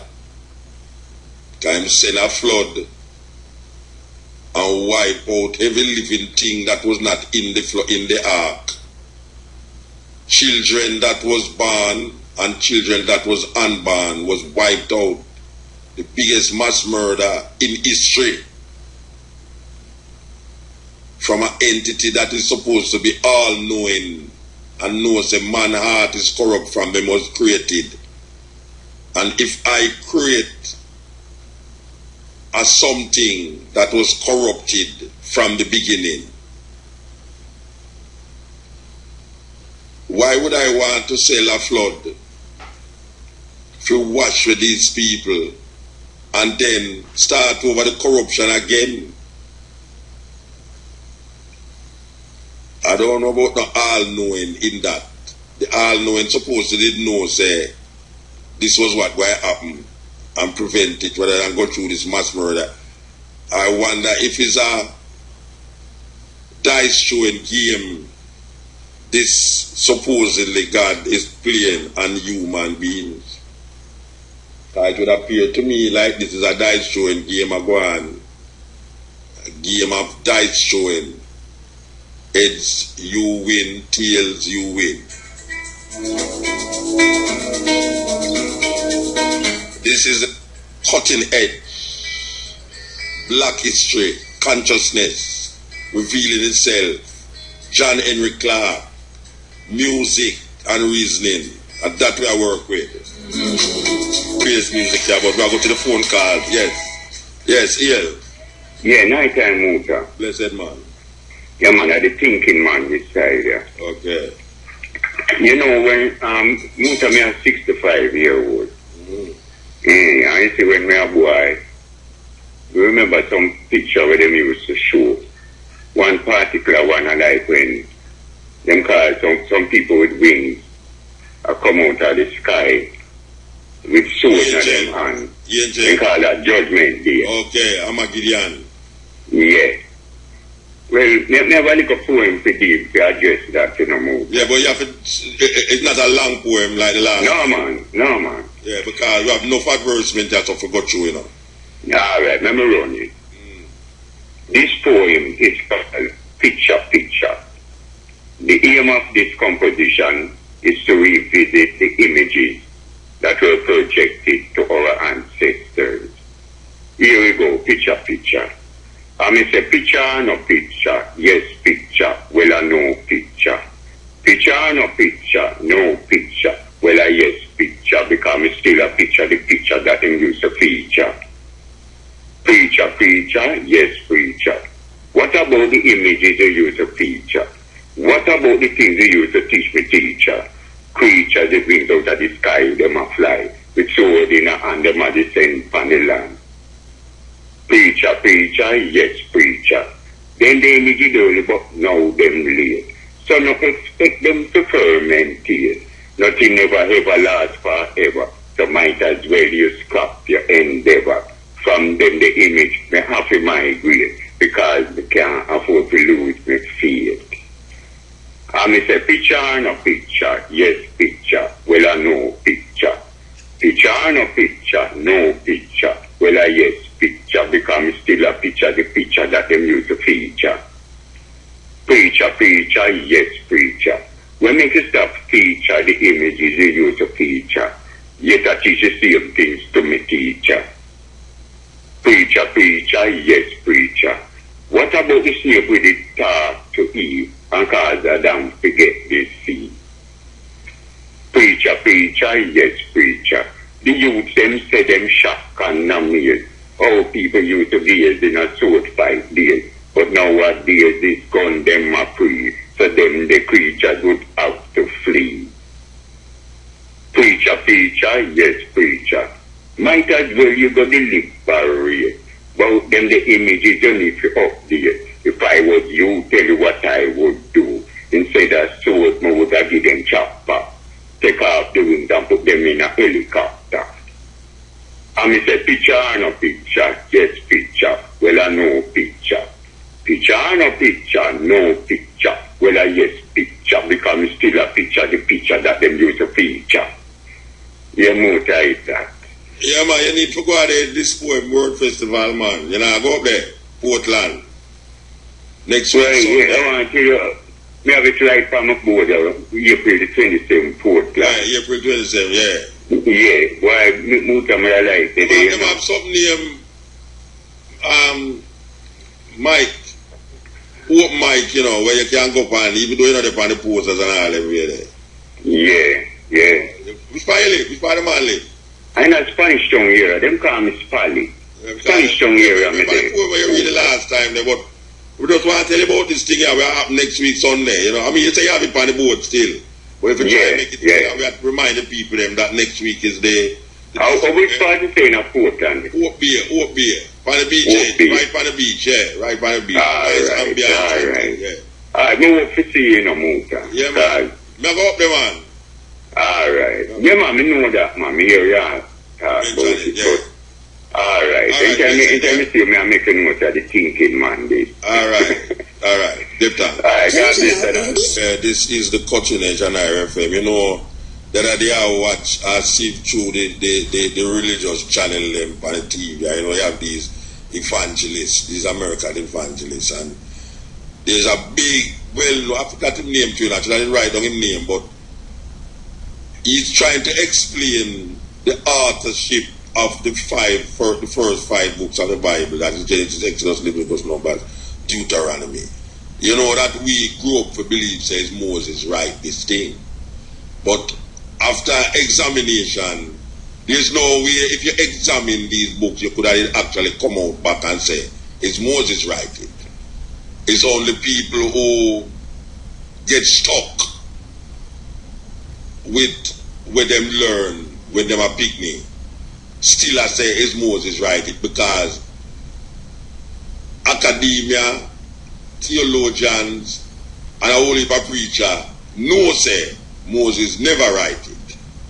And we did ask a question long time. If Moses did write these books, why is he writing it in the third person? Up to now I don't get no clarity. But we know that a whole heap of people want to show you, say no, it's really not Moses writing. And them put letters, because them don't know the original name of these people. Them put letters to represent which part of the Bible written by which person. You understand? But now, here's this evangelist on the television now. He's agreeing that Moses never write Genesis, which is really complicated issue over there. He says Moses write Exodus, Leviticus, Numbers, and Deuteronomy, but he never write Genesis. Here, film conversation now. Him say Adam write Genesis. I tell you, I think they can. The man says Adam write Genesis. The first man, right, Can you believe that? This man supposed to be the first man, as if write it. When other people actually say Adam was not individual man. Not even in the Torah, they might show you. In the Hebrew translation, Adam is not a one man. But this evangelist now, very so-called articulate in examining the information that is presented, is telling me that, well, Moses write the 4 books, but it's not Moses that write the first one. As a matter of fact, is Adam writing. Where the hell did Adam get the understanding about writing for the right book? I mean, I forgot. God gave it. That is what they usually say. When them can't explain certain things, them invoke God. Anyway, the reason why I said this, is to show you how we did have our thing going quite okay until somebody come and lick it out away. And then everything get mixed up and confusing. Everything. Yes. Yeah. Here. Yeah. Muta night. Night, sir. Alright, here what going on. Soon get married and thing, so we can't need for stress. But now I have to you soon get married? Yes, man. So your wife has stressed you? Yes. And you soon get married and your wife has stressed you? So, yes. So why not divorce your wife and go marry the person who you have to soon get married to? Alright, here what going on. You see the book them, because I know really that they want it. But as a company Bible thing, no man ain't give no dominion over Bible. You understand? Who you believe to get the dominion over Bible? Dominion? Yeah. What dominion mean? What dominion mean in other context? Ownership over a thing. Dominion meaning ownership. You have ownership over a Bible. Dominion no mean ownership. What do you mean? When you have dominion over a thing, what do you mean? Dominion no mean ownership, Rasta. But for the purpose of your conversation now, who get ownership over the Bible? Yeah. No man never get no ownership. Like Moses and Ezekiel with them one here. They only contact, but they my rightful. Alright, so who own it? Who own it? The lamb, man. Which lamb? Revelation 5 Muta. Which lamb you talk about? Which lamb? Tell me. Revelation 5 say, weep not behold the lion of the tribe of Judah, the root and offspring of him. No, yeah. And he said, and no man in heaven and earth was worthy to open the book and to lose the seal. Neither to look their hand. And one of the elders said, and one of the elders said to me, weep not. Behold the lion of the tribe of Judah, the root and offspring of David, that prevailed to open the book and to lose the seal thereof. So who is the lamb then? The lamb is the Bible. Who is the lamb? And that may ask you, who is the lamb when you are talking about? So let me tell you, the Bible never says Moses or no man. So may I ask you, who is the lamb? The lamb. So that may I ask you to help me. The lamb. No, wait, no man. Wait there. And you bring up both lamb, you know. And you say the lamb is the lamb who own the Bible. And then you tell me that, so who is the lamb in your definition of lamb? Who is the lamb? Because me know lamb as an animal, you know. Me know say a lamb is an animal. So if it's the lamb who own the book, me don't know. So me ask you in your definition, because you bring up the argument who own the Bible. And you say the lamb who own the Bible. Who is the lamb? May I have to go to some scientist? No, Bridget. Oh, you bring up conversation. That's why your wife are left you know. Me ask you, who is the lamb that you talk about? When you quote Revelation 5 to me, who is the lamb that you talk about? May they say lamb now, see? Yeah. What we are talking about? And that may actually help me out with. We can't help you out because you are telling me about lamb. Me don't know who are no lamb. Which lamb? Me don't believe in no lamb. Me not talk about no lamb. Me not mention. No, you don't talk about no lamb. I talk about Moses and them. Yeah, me tell you say the preacher say it's not Moses right. Genesis is Adam. And him write the other 4 books. And me I tell you say it couldn't him Moses write the 4 books because him attack at the 3rd person. You come up now and quote Revelation 5 and tell me about lamb and who have dominion who own the book. And me say, me don't know who own the book. Who own the book? You say, the lamb. Yeah, so who is the lamb that own the book? Who is the lamb? That own the book. Yeah, and you talk about lamb in our brethren. Who is the lamb that own the book? And that may I ask you. Man, we have dominion over it. Web name, lamb? A lamb him name? Web name? Shepherd, man. Shepherd. Web a shepherd him name? Yeah. Also, when first name is? Alright. Where you laugh at? Then you tell me one name, you tell me shepherd, you tell me lamb, you tell me shepherd. What's the name you have to tell me now? Dog and pig, goat. Lamb with the shepherd and lamb with a big sheep, don't it? I don't know. Lamb. So is that sheep own the Bible then? Is that sheep own the Bible? Yes. Okay. Alright. Sheep and shepherd. So the sheep, where the sheep there? They are your farm? The sheep. The sheep, yeah. May I ask if they are your farm? Yeah. Yes, man. Because my come kill it and make curry goat, you know. No, I want a chicken back with curry, man. No, when we curry goat too. We curry goat. Jamaican people love curry goat and rice. And if you have one lamb up there talk about him own Bible, we'll come up and come kill him. Anyway, we have to move that over because them argument they pure full talk. Yeah, that's why your wife are going to left you know. Believe me, that's why your wife are going to left you. No, we're not saying nothing else. We're not saying nothing else.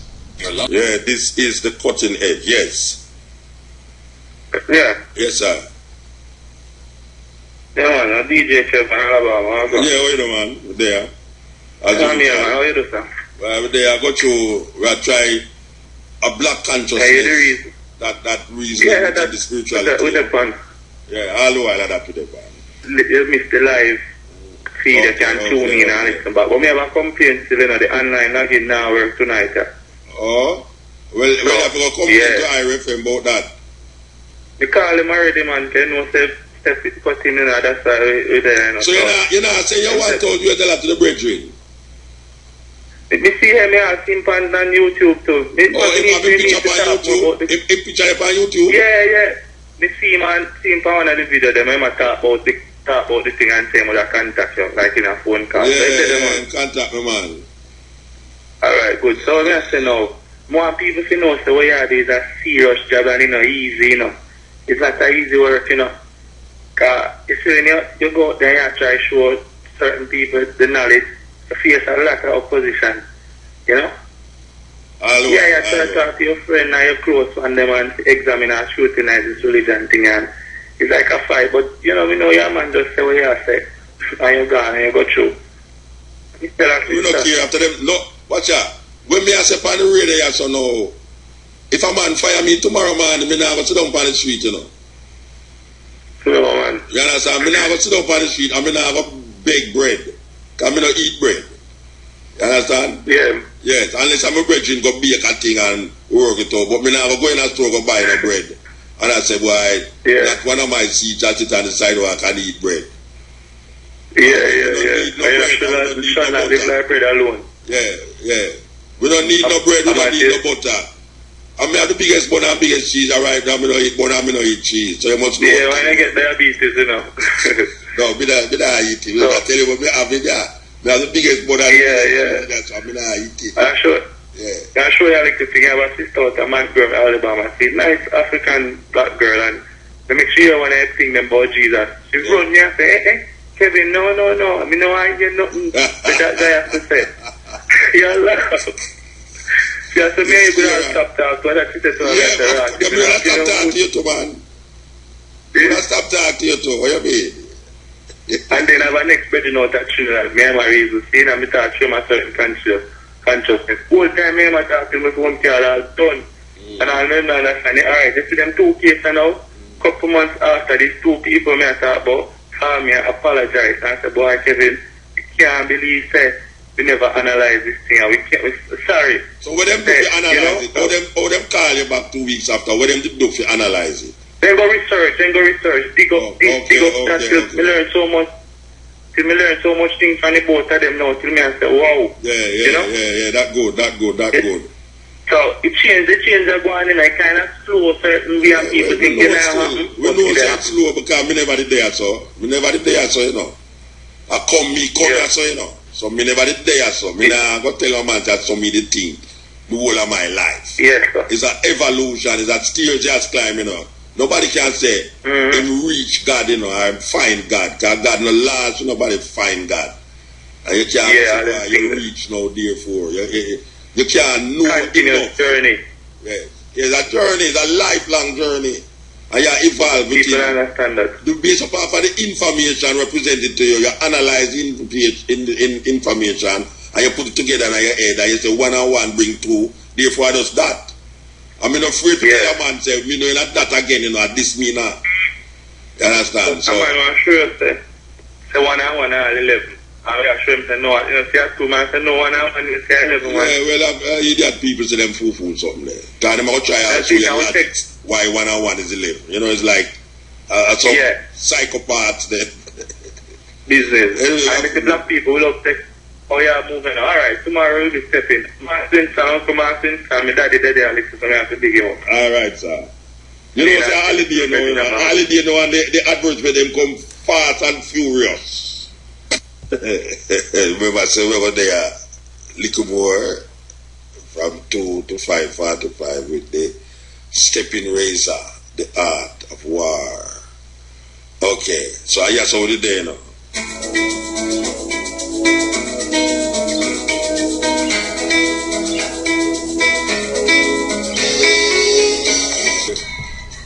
That you have Rastas who go to church and call upon a Greek name, Jesus Christus, and not question it. That is how weird it is. That as a Rasta, you say Jesus Christus, I don't have a question, how is it that I as an African, I use a Greek name to identify my saving grace, my spirituality? It's crazy. It's crazy, really. Yes. Greetings, Imagine. Yeah. Blessed, man. Highly. Alright, what am I answer to you? For real, man, the inner spiritual man is one of the greatest things. When a man can find him inner self, you know what I mean? Alright, that's my answer to the brethren then. Which brethren I said to him? I said to which brethren? Are you married with, man? No, you say I said to the brethren, like, you talk to me like me as a fourth person. No. Okay. As man as I said, them say them have a problem in the education system. It's just a little thing I try to get today, you know? Alright, in the school system, remember so when the youth them leave school, it's like, them go back hard to get a certificate done. Alright, in the system, most of the youth them might have a problem, you know, in getting the mathematics and all them little things in the school. But the youth them very talented in them skill areas.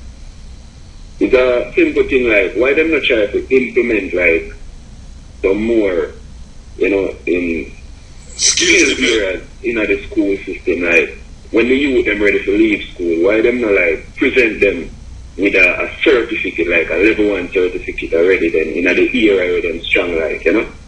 Yeah, so well, say, them used to do that in the technical school them, you know, but more and more them are linked with the technical school them. You know, you used to have practical work go on in a certain school where people develop them skills in a woodwork, you know, in a science lab, metal work and all them things there. But everybody wants on doctor and lawyer, you know, see, that's why you have so much murder, because we are trying to fit the lawyer them with the murderer them, you know. So we have bring out the same murder, the same amount of murder we have bring out the same amount of liar. Everybody can't be doctor and liar, you understand? You know what I mean? Yeah.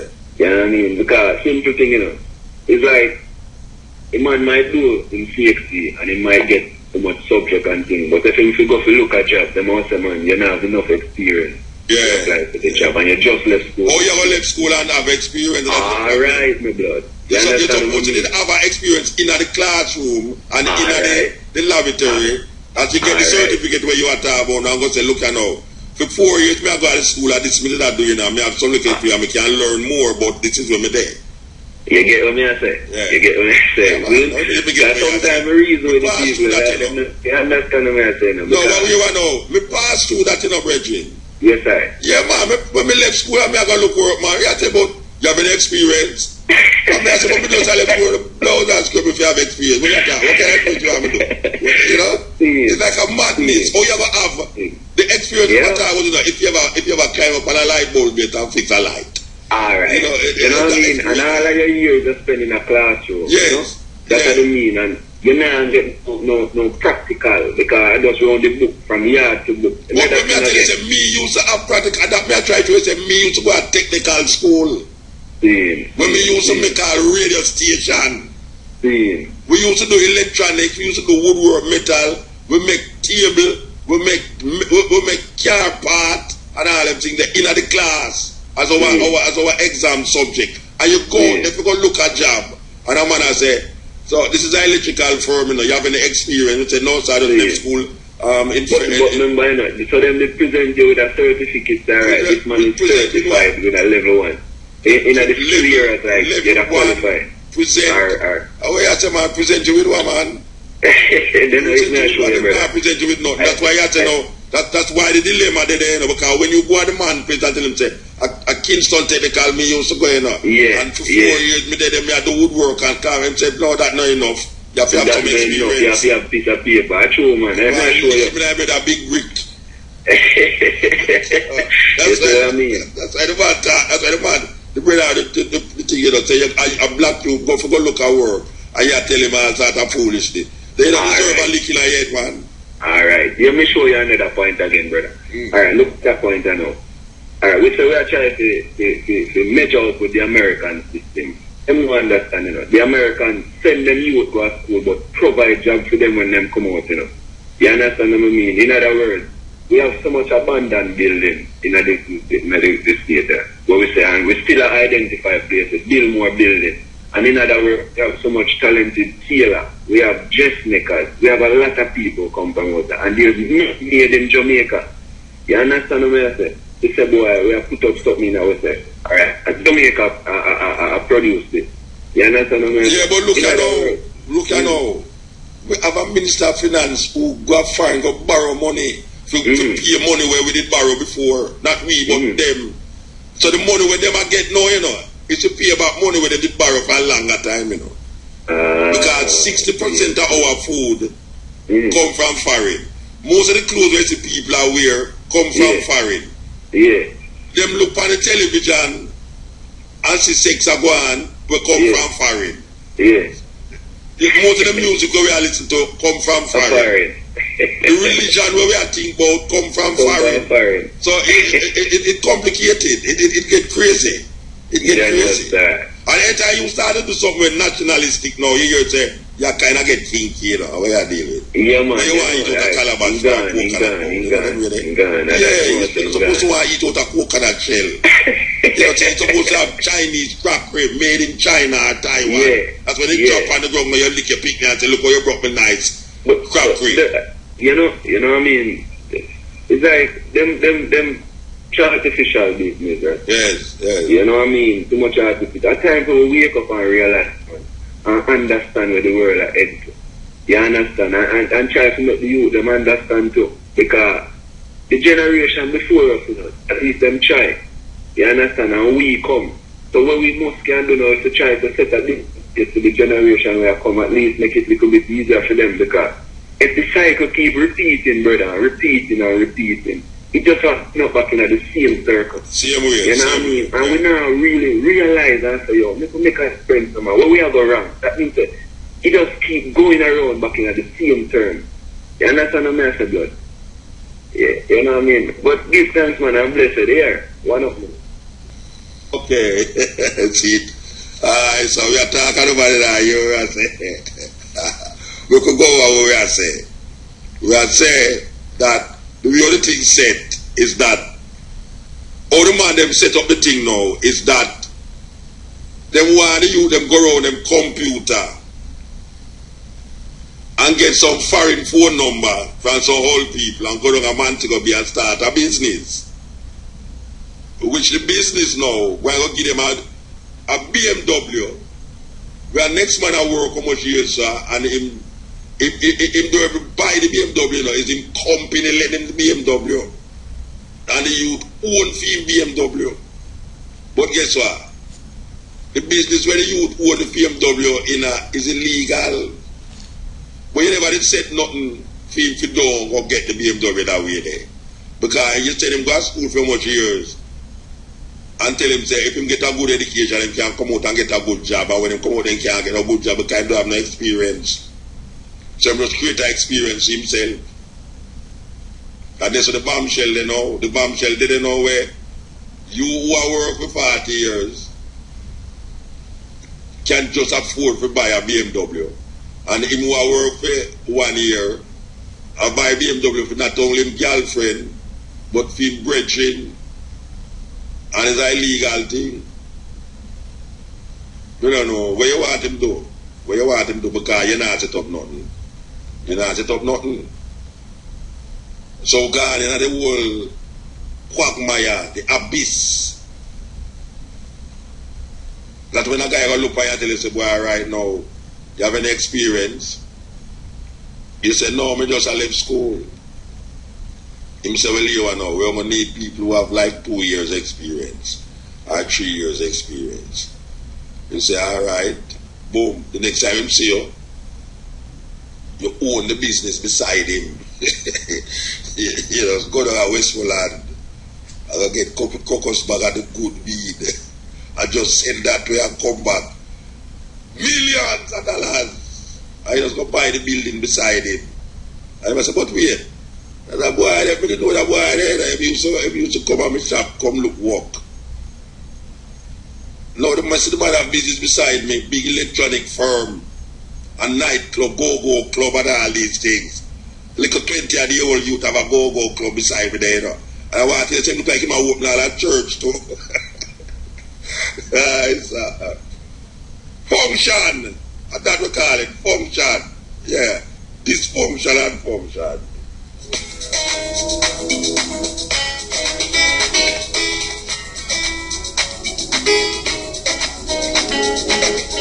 Of Africa and what Africa have to play in the progressive movement of our people, African people in this part of the world. Because you see, if we feel Africa, we have failed ourselves. And we need some form of direction into an African-centered perspective. Our worldview must be centered in an African-centered perspective.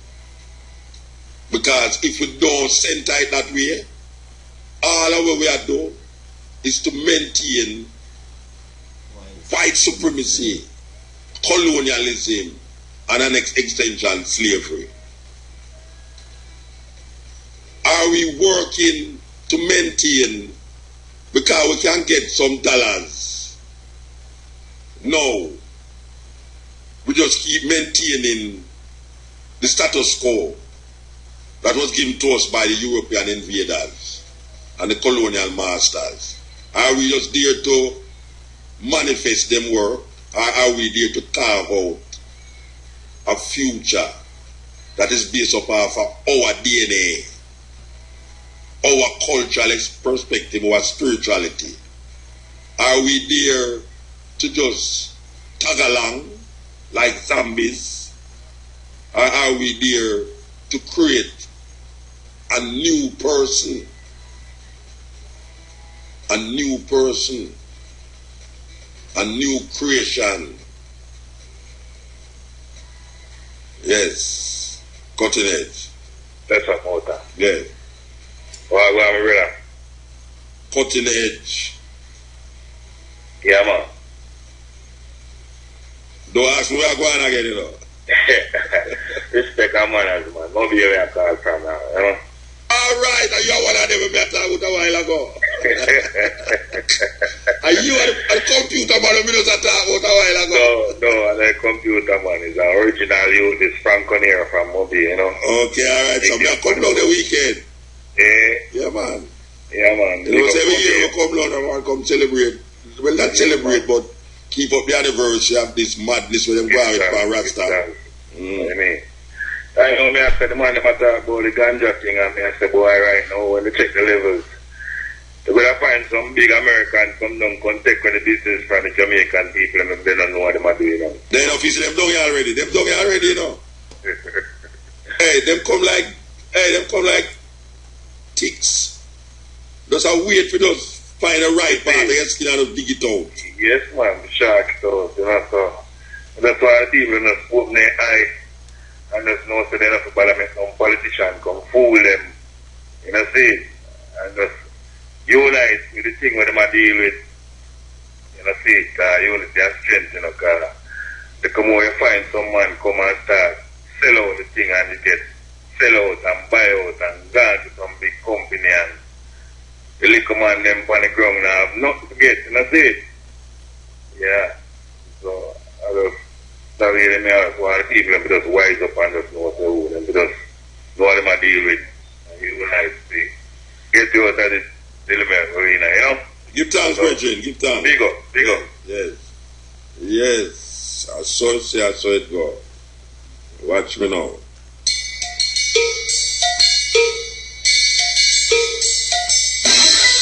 You know, all the rest of them in a man, you know, say Raspido come from up in them area there, yes. Raspido, the poet. Modern, ancient. I remind you about this poem festival, yes. Next week, Sunday, 27th. Hope Bay, Portland. The whole world wrong. The whole world wrong.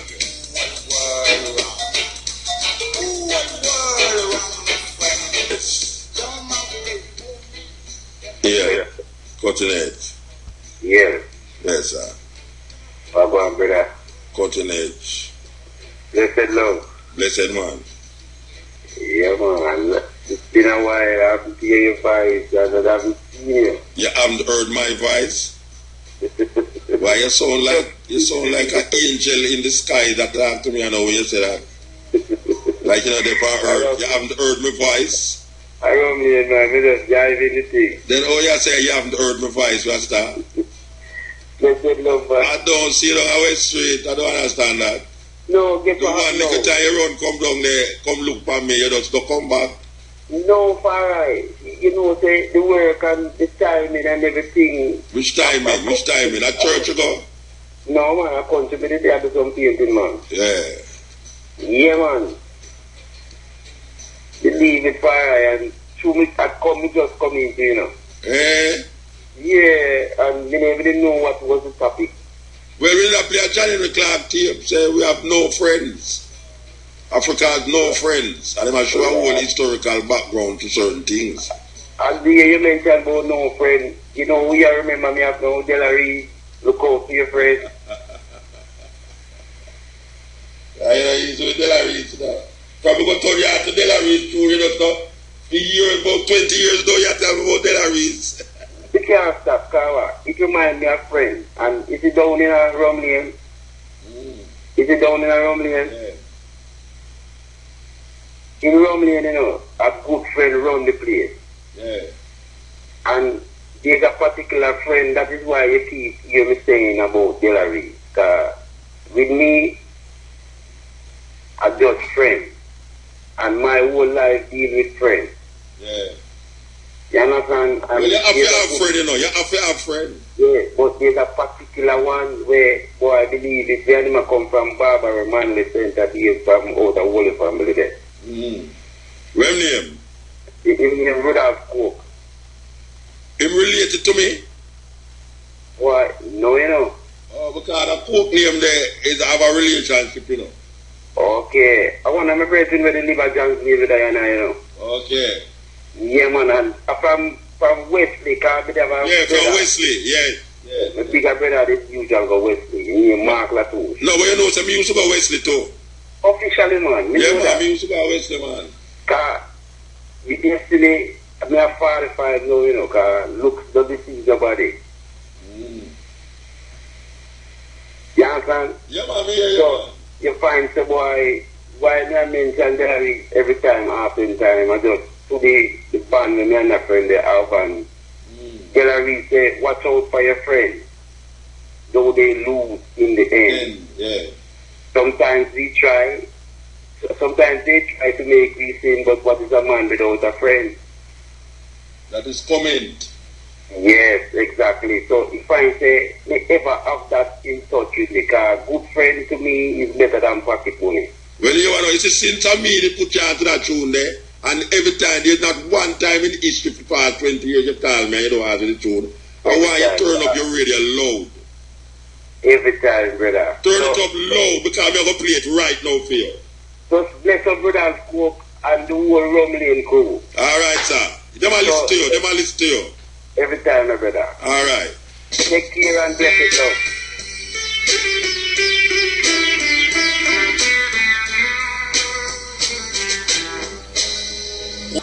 For your friends. Tell all of it.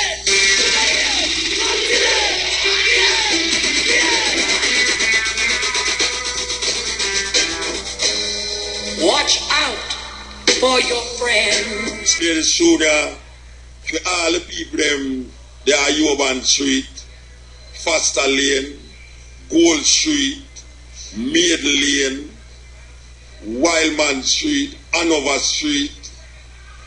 Where I miss out another lane them a come cross. Go right down to Rum Lane, know you mean? Yeah man, and that's where we come from. Yes, Della Reese. A sweet song, the bridging there. 20 odd years now. We may play that tune there, and it's stuck in my head, and there's not one time him call and I ask him to play it back. So, I saw it go. We love how them things they stuck in our people consciousness. That's what I say. You think so we are the thing in vain? And them man, they make me know that it's not in vain. Yes. Yeah. Yeah. Yes, blessed. Yeah, they like the Henrik Clarke. Yeah, man. Right. Yeah, man, powerful. You know, may not say something before you play that, you know. About Haiti. There's Haiti, it remains as an example to us of the slavery and things. You know? So it's an insult to us when they have Haiti in the condition where they have it in right now. So Nobody else now will come and help you out, wipe your nose or nothing. You have to do it for yourself. So, the quicker we understand that we have to do it yourself, and the faster things are going to work out. You know, nobody else now going to be fair. Because we actually up in the 60s and now 50s, 60s, and we don't see nothing done. So we don't know. Yeah. Well, we have to do something still. We have to do it something because if them not do it, who are going to do it? Now we? Yeah, the thing is, one of the very important things is in Africa. That's the reason the whole Caribbean fatten the world. We have Africa that's fatten the world also. And here, Haiti, in this hemisphere, remain as an insult. You know, an example as to the condition where we're supposed to remain and be in. No, it's not supposed to continue, man. And that is that time now. So you see, black people are so friends. Because all of them will enslave you, rob, and kill you, and pick your bone and everything. So, you don't have no friend, you have to do it for yourself. Well, like that Henrik Clarke I said. Every man has to study and find out about the other man, the white man who put you in slavery. You have to study his nature, his very nature. You were told to do this. This is a part of the study. You have to study his very nature. And then study yourself. Yes, sir. Nobody else has to free, you know. Nobody else is going to come out free. You have to free yourself. You have to free yourself. You know, see, yeah, man, we see everyone make a conscious decision to appear in the garden. You enter the garden, but you sleep. The white man keep you comatose, sedated to your very nature, your true nature of yourself. So here you are, waiting for somebody to wave a magic wand. It ain't gonna happen. You, every last man, and the reason why I'm saying this, because it comes from you, among you. I'm the still the truth of the matter. I may share with you. We've been trying to share with you for a long time. I mean, we talk about this all the time. But my intention is to have no regret on this matter. You have to study, black man. The only way you're going to enlighten your brain, enlighten your heaven, and to the truth of the matter, is read, study. The truth is in the book. All right, sir. But nobody else can do it. Mother and father can do it to you. Yeah, you have to do it yourself. What is the message? Give thanks. Yeah. Yes. You know, as the British attack, you know, we're supposed to go to Guinea and them say Ebola is in Guinea. There are about 18 people dead in Guinea because of this Ebola. No, my thing, you know, really and truly, me realize we build up a different way because my concern is how is it that white people go down in the Ebola and help black people and them not catch it? All the while me I consider that, you know, myself. So when you look at certain war-torn areas where you see them have aid and all these things, white people them deep in it and them not get shot, them not catch a disease, and them in some place where them supposed to catch a disease. Well, me take this thing killer my head, say me not stop, me not make none of them things they stop me from go where me want go. Because me hear that me want go there, because me tell you say me catch malaria more than anybody else ever catch it in that Jamaica. The next thing is what for go dead. I mean, no whole heap of people dead from malaria. And me never dead. Me never dead.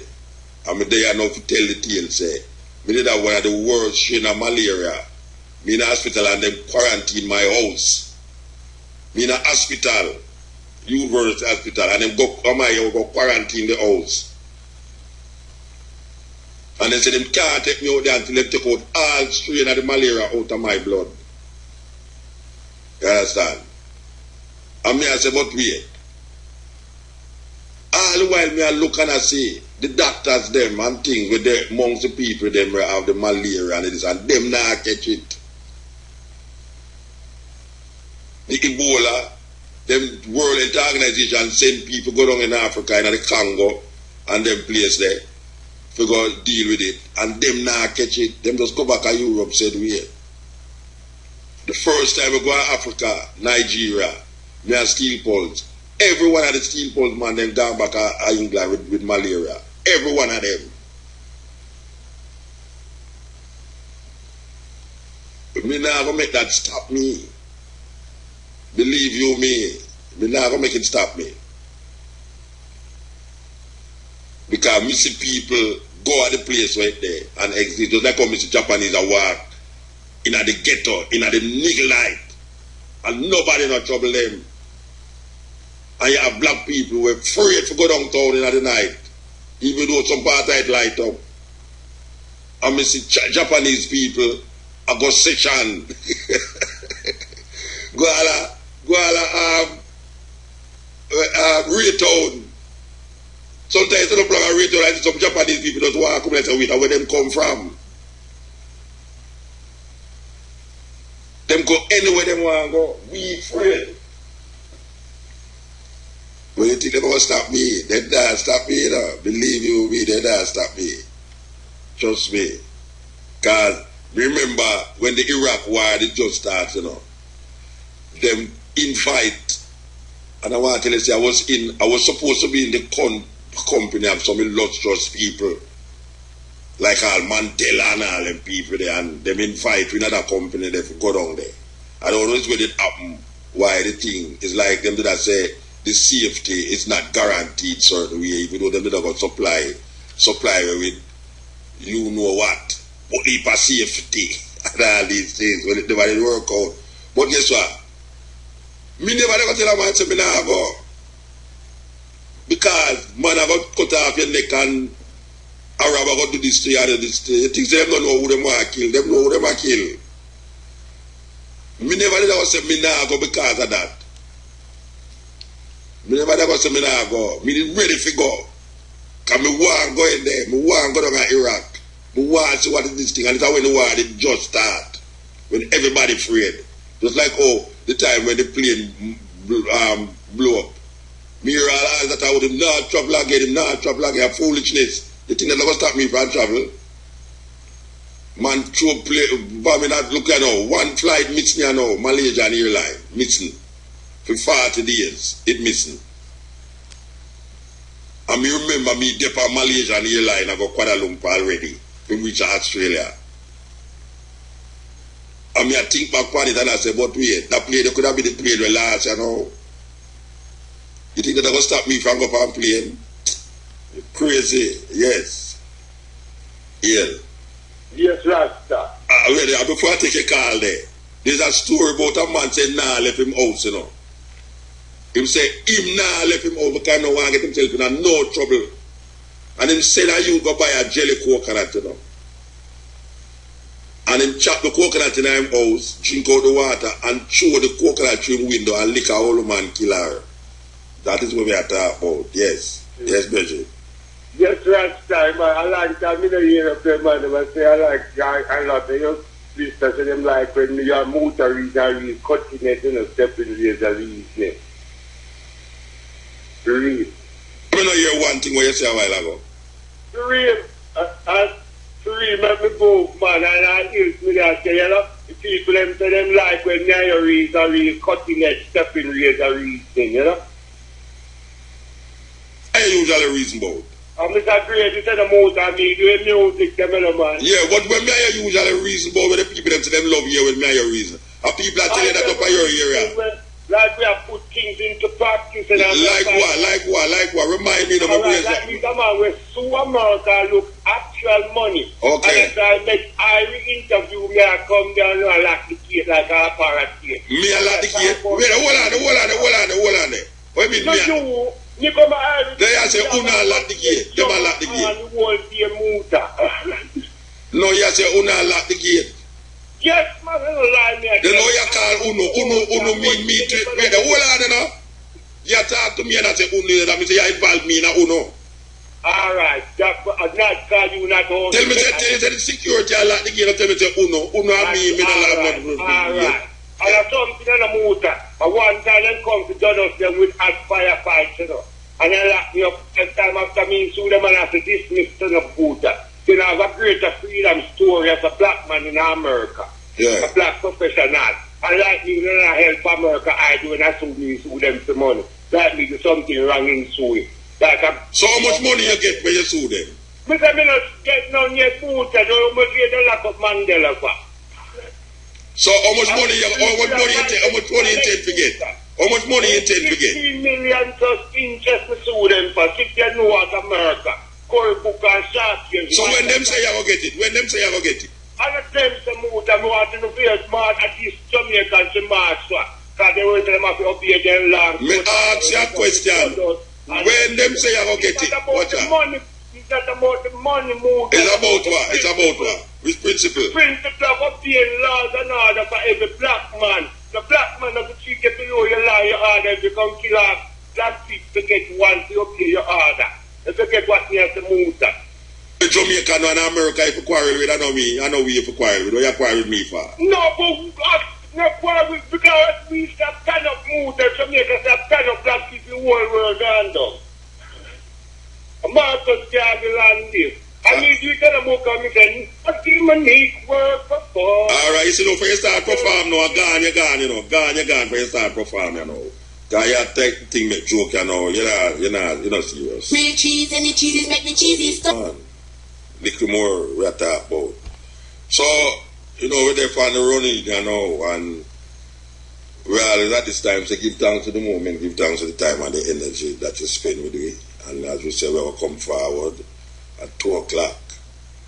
You know, but we just want to tell the ones them say Africa is calling. Africa await its creators. We have to be something that we have never been before. We have to be a new creation.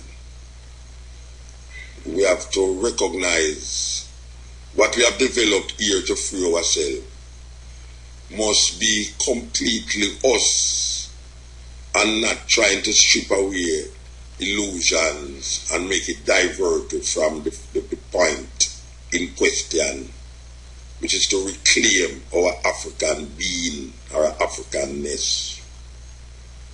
And if we knew what it is or what it was to be an African, we wouldn't be doing the things then that you see is happening right now. We are the 6th most murderous country on earth.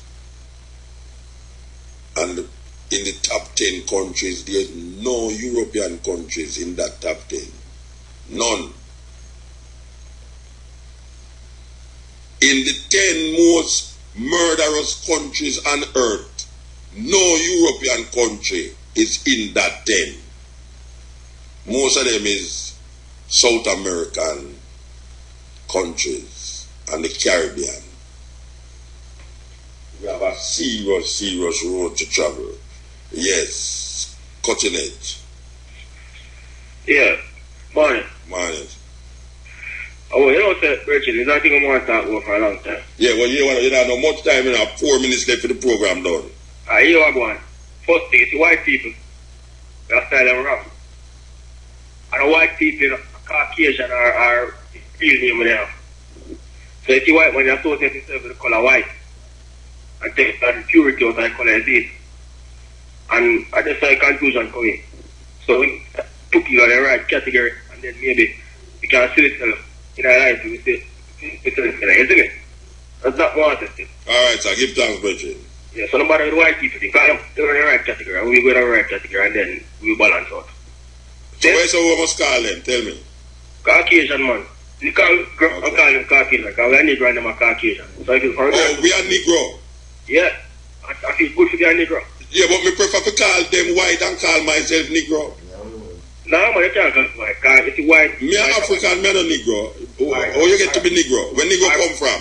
That's even better then. That's even better. No, but wait, no, you correct me about one thing and then gone way over the top on the next thing.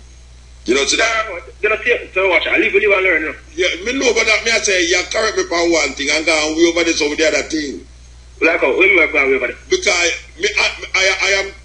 totally agree with you when you say, don't say white. Okay, but I cannot agree with you when you say, me a Negro. Then that makes someone liberalize, mongolize, and cast. Yeah, but me no Negro.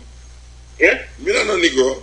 Alright, the correct name or correct term. African, me African. Alright, I just said it then. African. Alright, European, Ray. And we will put you in another category then. I just say thing or just say alright, sir. Yeah, man, bless it. Yes. Yes, okay. You Masikela.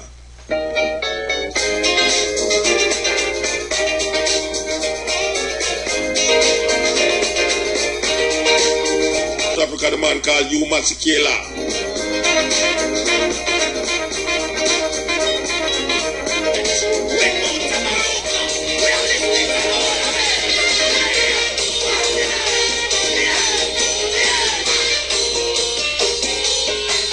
Matrix in the house, but I don't like how Matrix looks tonight at all. I don't know where up now the road to make him look so.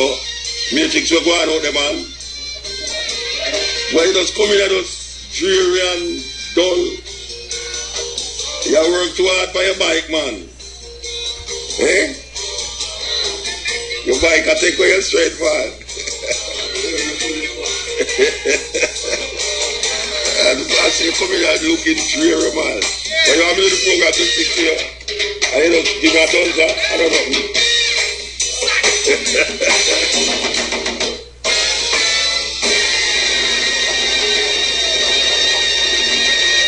Yes. So, you know, Matrix in the house looking dreary. Him no want to give me a money for doing program because I'm ready for to go to 6, you know. You know, some usually go to 6. Yeah, you have a bridge in your name, girl, more upstairs, you know. The man don't make no ramp for the come, you know. The one don't ramp for the come. That I ran much to come after me too, you know. You're missing my wife. Oh gosh, man. Sit down today. Yeah, me find out other things for do till 6 o'clock. That the people about say, yes, put a go till 6. Yeah, man. Whole heap of time. In the early days, we used to go till 6, man. Believe you me. Whole heap of I'll get more the name. I'll get more. Yeah. Never. Sometimes you don't come. So, yeah, you know, I'm going to sit down there and go and do it. Anyway, I'm going, you know. And we're going to go out with this tune, you know. This is the cutting edge on RFM. Little more families will come forward with Stepping Razor, the art of war. Gone, we're gone.